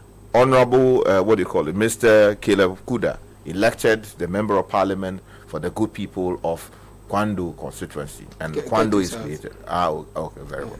Ketu South. Yes, it is imaginary. Yes, Kwando is fine. And when that happens, the clerk to Parliament receives a communication from the Electoral Commission. That communication would detail all the MPs elect who are, by reason of that communication, entitled to be, first of all, registered, as is going on presently. They would take the details, whether they are married, not married, education, all of those things, details will be submitted, and make themselves available to be sworn into office. Now, so what happens is that on the 7th, after midnight, those people who the Electoral Commission certifies as having been elected to serve in Parliament will present themselves and be ready to take the oath of office. Now, if you look at the provisions of the Constitution, I want to go to legal details and all of that. The MPs elect, once there is quorum, would elect a speaker. That speaker may well be Speaker Bagbing, as we understand it. Again, I mean, there are people who want to unseat him, but look, Bagbing has also made a strong case, a solid case to be, to be retained as a speaker. As I understand it, of course, that is kind of always change because the NDC is also not bereft of, men and women. But the point is that once that election is done, then he takes up the job after having been sworn in by the Chief Justice of swearing in the MPs elect. And at that point, he has no discretion. That discretion is not even a discretion. That constitutional mandate and legal mandate has already been exercised by the Electoral Commission. Now, the people who have presented themselves consistent with the list received from the Electoral Commission are the ones who will be allowed to take the oath. The Speaker cannot at that point determine that, you were not validly elected or that person is not validly elected. It is only a court of law that can intervene with an injunction to say, Honorable or whoever, Caleb Kuda, you may have been declared a winner and there may have been a gazetting done, but we take the view that for A, B, C, D reason, you should not present yourself to be sworn into office. We saw that in the case of Jachi Kwesen. You notice that he had to be smuggled into the chamber for that thing to happen, although the MPP side, they were looking for a way to serve him with a process that sought to communicate a decision of the court, freezing his presentation to the House for that process. So, with the greatest respect to the Speaker of Parliament, he does not have the power to determine who qualifies and who doesn't qualify. I mean, is it not incongruous, very briefly, that so you have people who, some of whom do not qualify to elect you, they have elected you Speaker, because it is MPs elect who elect a Speaker. It is not MPs who have been sworn into office. They have elected you. Then the people who are the Electoral College that elected you say that now they are defective, so let me determine you were not properly elected. After you've been elected. After you have been elected. Let me say something. The Constitution itself says that even where someone who is a stranger is in Parliament and takes part in a decision making, right? That decision making process is not to be questioned merely because there's an additional person or somebody was in there and a decision was taken, and that the decision is defective. Right. You understand? Sky. The Constitution says once quorum is formed, you can go on. So on that particular score, I think the Speaker, with the greatest respect, got it wrong. Fair enough. We'll go to Kantamanto shortly, where our colleague will be reporting from. We've been seeing some images from the market, usually second-hand clothes hub. There are other businesses along the side too. Fire gutted a number of shops running into hundreds, and I will bring you an update from that. And if Jerry is on the line now, do I have Jerry on the line? Okay, if not, let me take care of this very quickly. If you're looking for litigation-free land, kindly contact Royal Kingdom Estate, specialize in land acquisition, construction, design, property management, and more. They have properties in prime areas like Accra and Ebri, with land starting at 90,000 Ghana cedis. We offer flexible payment plans, affordable homes ranging from 2 bedrooms and premium furnished apartments for short rentals in East Airport. Visit us at Cantonments opposite Soul Clinic International School, or call 0557 555 909 027 277 8880. Send us an email at info@Royal Kingdom Estate. Royal Kingdom Estate, building communities, nurturing dreams. Good morning, Jerry. If you are on the line, thank you for joining us. Where exactly are you, and what's the scale of the fire outbreak you can report? Good morning, Caleb. I'm at the Kantamanto. Now, if you are very familiar with Kantamanto, you know it's quite a large market here in Accra. So around 1 a.m., this is what workers here told me. Around 1 a.m., the fire broke out. As at how it started, they cannot tell. But at the moment, about 12,000 shops have been burnt. These are dealers in thrift wear. There are some cold store operators, some food stuff vendors here as well have all been affected by the fire. The Ghana National Fire Service still have some personnel here trying to douse the fire. Now, some traders are complaining that instead of they fighting the fire, the inside they got it, they tried protecting banks and other structures that surround the Kantamanto enclave. And so, as at the time they were able to put out the fire spreading towards these structures, their goods had already been burnt. Currently, you can see some. I can see some scrap dealers trying to pick metal remains of the fire outbreak. This is also a job opportunity for scrap dealers as well. Some traders, however, are preventing these scrap dealers from picking these metal remains. I've engaged quite a number of traders. Some are not willing to speak. Some are very emotional as it stands. But those whose shops have been affected look on helplessly as their goods are being burnt to ashes. Right, so Jerry. That's what I can report from here, Caleb. Give me an idea of the areas where exactly it got burnt. You asked if I'm familiar with the place. Yes, we are. So take us, assuming we visit the place often. So from the bank area all the way towards the railway line, towards CMB, give us an idea of the scope of that, because for 12,000 shops to be burnt, that's big. The fire began from the entrance, the entrance that is opposite the very big signboard, floral signboard in front of one of the structures here. But then all the way, it went all the way to the railway section of the Kantamanto area. If I'm not mistaken, it covers about 900 meters of land has been affected by the raging fire. Interesting. And what are some of the items that have been lost? Now, thrift sellers, so people who deal in second-hand clothing, jeans, ladies' dresses, some toiletry shops as well. I've seen toilet rolls, I've seen detergents get burnt. Food vendors have also had their utensils burnt. Food stuff they use in preparing food have also been burnt. I've seen an egg shop here. All the crates of egg in this particular shop have been burnt. There are some other more shops who have had their goods burnt. I've seen yam sellers, vegetable traders here as well, cold store operators. Now, particularly the cold store operator has lost everything in her shop. Earlier, she couldn't hold back her tears as I interviewed her. So these are some of the goods that have been burnt from the fire. Speaking with some of them, was there anyone who told you they had insured their shops or stores, for example? I've not had anyone tell me that their shops have been insured or their goods have been insured against fire. What they keep lamenting, however, is the money they've lost. Some tell me it hasn't been long. They took loans from banks to invest into their businesses. Matter of fact, some tell me that just last week was the last time they brought goods into their shops.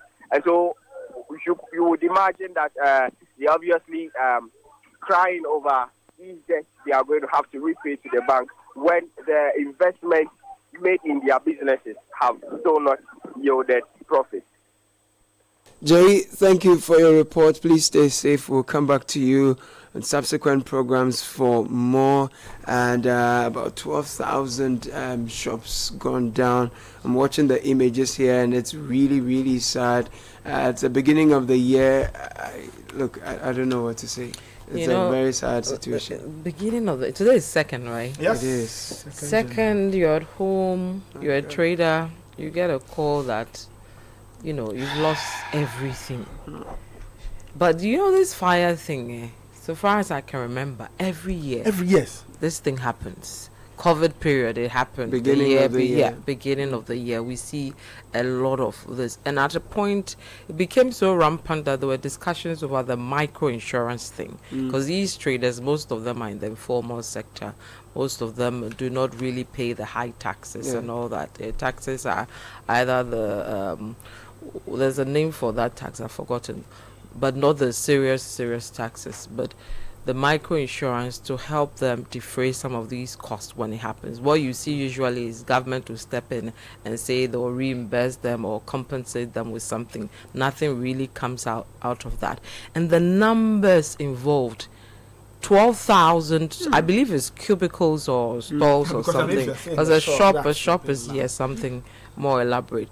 And it's so sad and pathetic, and our hearts go out to all these traders who are doing so much just to keep their homes running. We just finished Christmas, so for a lot of them, this was a time where the year starts. You make some money to take care of some of the costs that come up usually at the start of the year. You have to begin the year on this note, and it's tough for some of them. I'm sure some of them bought goods during the holidays, hoping to sell in the new year.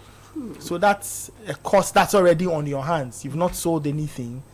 You probably took a loan, maybe even if it's from your pocket, you've invested money. So that's an investment that's gone bad. And Vivian's point on the micro insurance, I think it's a conversation we need to start having. What can we do to ensure that people who work in this space or these spaces can be protected?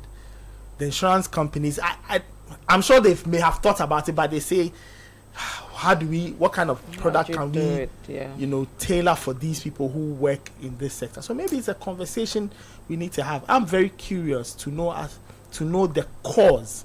Maybe the Ghana National Fire Service, when all of this is done and they go through their investigations, they can give us maybe a reason, an explanation for this. But it speaks largely to public safety and how we regulate some of these spaces, because Kantamanto is not the first time this is happening there. A lot of times. But we've seen this happen there. Tiptoe Lane, wherever. All these places where there are small businesses and there are huge trading hubs. What can be done to ensure that they are protected from some of these things? Is it the wiring that went off, or wiring that is bad, or sometimes they leave. I remember the last two incidents, the person left the iron on. Look at this. Around that area. So somebody's probably cooking, didn't turn off or the fire off properly, whether it's charcoal or whatever it is. Somebody's ironing hasn't, properly put it off, the wiring thing and all. And those places are so cramped. And the materials they've used to put up these shacks or weather stores or whatever. They're highly flammable. And there's no air. And there's congestion too. There's So even for fire officers to get there on time. If one place goes up in flames, that's it takes over. So there's a lot we need to do. The question comes on how you're going to clear all of them, rebuild, what happens. It's a big task. It's a big deal. We'll bring you more on this. Hopefully, part of the resetting agenda, we'll look at how to make our marketplaces more fire resistant. Yes, but a few quick announcements before we head out of here. 2025 has begun, 2 days into the new year, and you need to reset. That's why at the start of every year, we give you the Effective Living series.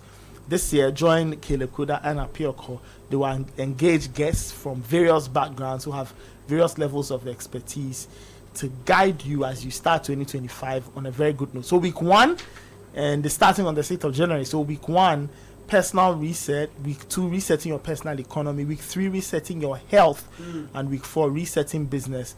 Calibrate, remodel, and rebuild. The Effective Living series is live on the Citi Breakfast Show on Citi 97.3 FM and on Breakfast Daily on Channel 1 TV, Monday to Thursday for the next 4 weeks or so. It's powered, the Effective Living series 2025 is powered by Channel 1 TV and Citi FM. And it's that time of the year we want to thank everybody, those who supported us. This is coming from Omni Basic Bank. Reach our 24-hour contact center on 0307 086 000 or call them toll free 0800 100 790. Official, apart from Omni Basic Bank at your service.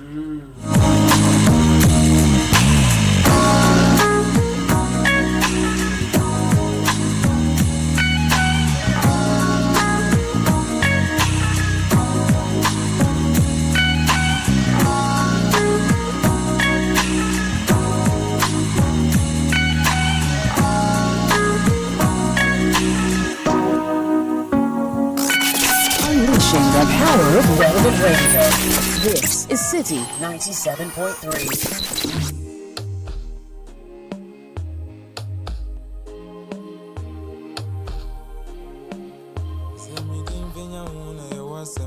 Rami boy is a guitar woman. I was a when your baby said, my woman see no one can. Unyame, Kaisa would me to form one message. Umrebe banti baby bio. Nyade wa brenya na ye udio. Oh. If you see me smiling, somebody they see me flying. I know be gonna look for your own. God know you leave me alone. Beyond any day, some right with their left. It be left to us to do what's right. Yes, I did walk through the valley of the shadow of death. I know they fear who still got to pep in my step. The game be foul. I did watch the ref. I know even build a house, but I built a rep. Dangote cement, let's get concrete. Word on the street, stand on your own 2 feet. More cocksure than unsure. Or come for noche, I conjure the stool for y'all. So you can stand on a pedestal. And Motia will be 10 feet tall. I don't need to rob Peter for me to pay Paul. I don't snooze or snore or booze and brawl. I the guy when I go sport there for a ball. You might see me smiling when it ain't all good. For me, this is pure joy. For some, it's a chore. You see me smiling. Somebody they see me flying. I know be gonna look for your own. To some is a joy, to others is a chore. I said to us is a joy, to others is a chore. Ready for the rich. Thank you for being a part of our day. You had Vivian Kailoko. Yama, who's had a new name today, Which one is that? Oh, the our names? Yeah, which one do you remember now? I remember Kekeli, I remember MFA, and then the one Sky gave me, Nusi Mebia. The name that I give you is if you don't remember. And then you gave me, I forgot to help me out. Which one? Who? Me? Yes. No, you've mentioned that. Kekeli, right? Yeah, Kekeli is what I gave You said. I said MFI doesn't mix with the gun blood, you know. So you wanted us to drop that one. Yeah, the Kekeli is giving me the we right ended vibe. with Kekeli, Nusi Mabia. Yeah. Kai Loco. Kai Loco. No, be fire. So I release it on the streets today. Yes, Charlie, just before we go, let me just say, so I'm getting in this information from Parliament that they'll be sitting up to the 6th.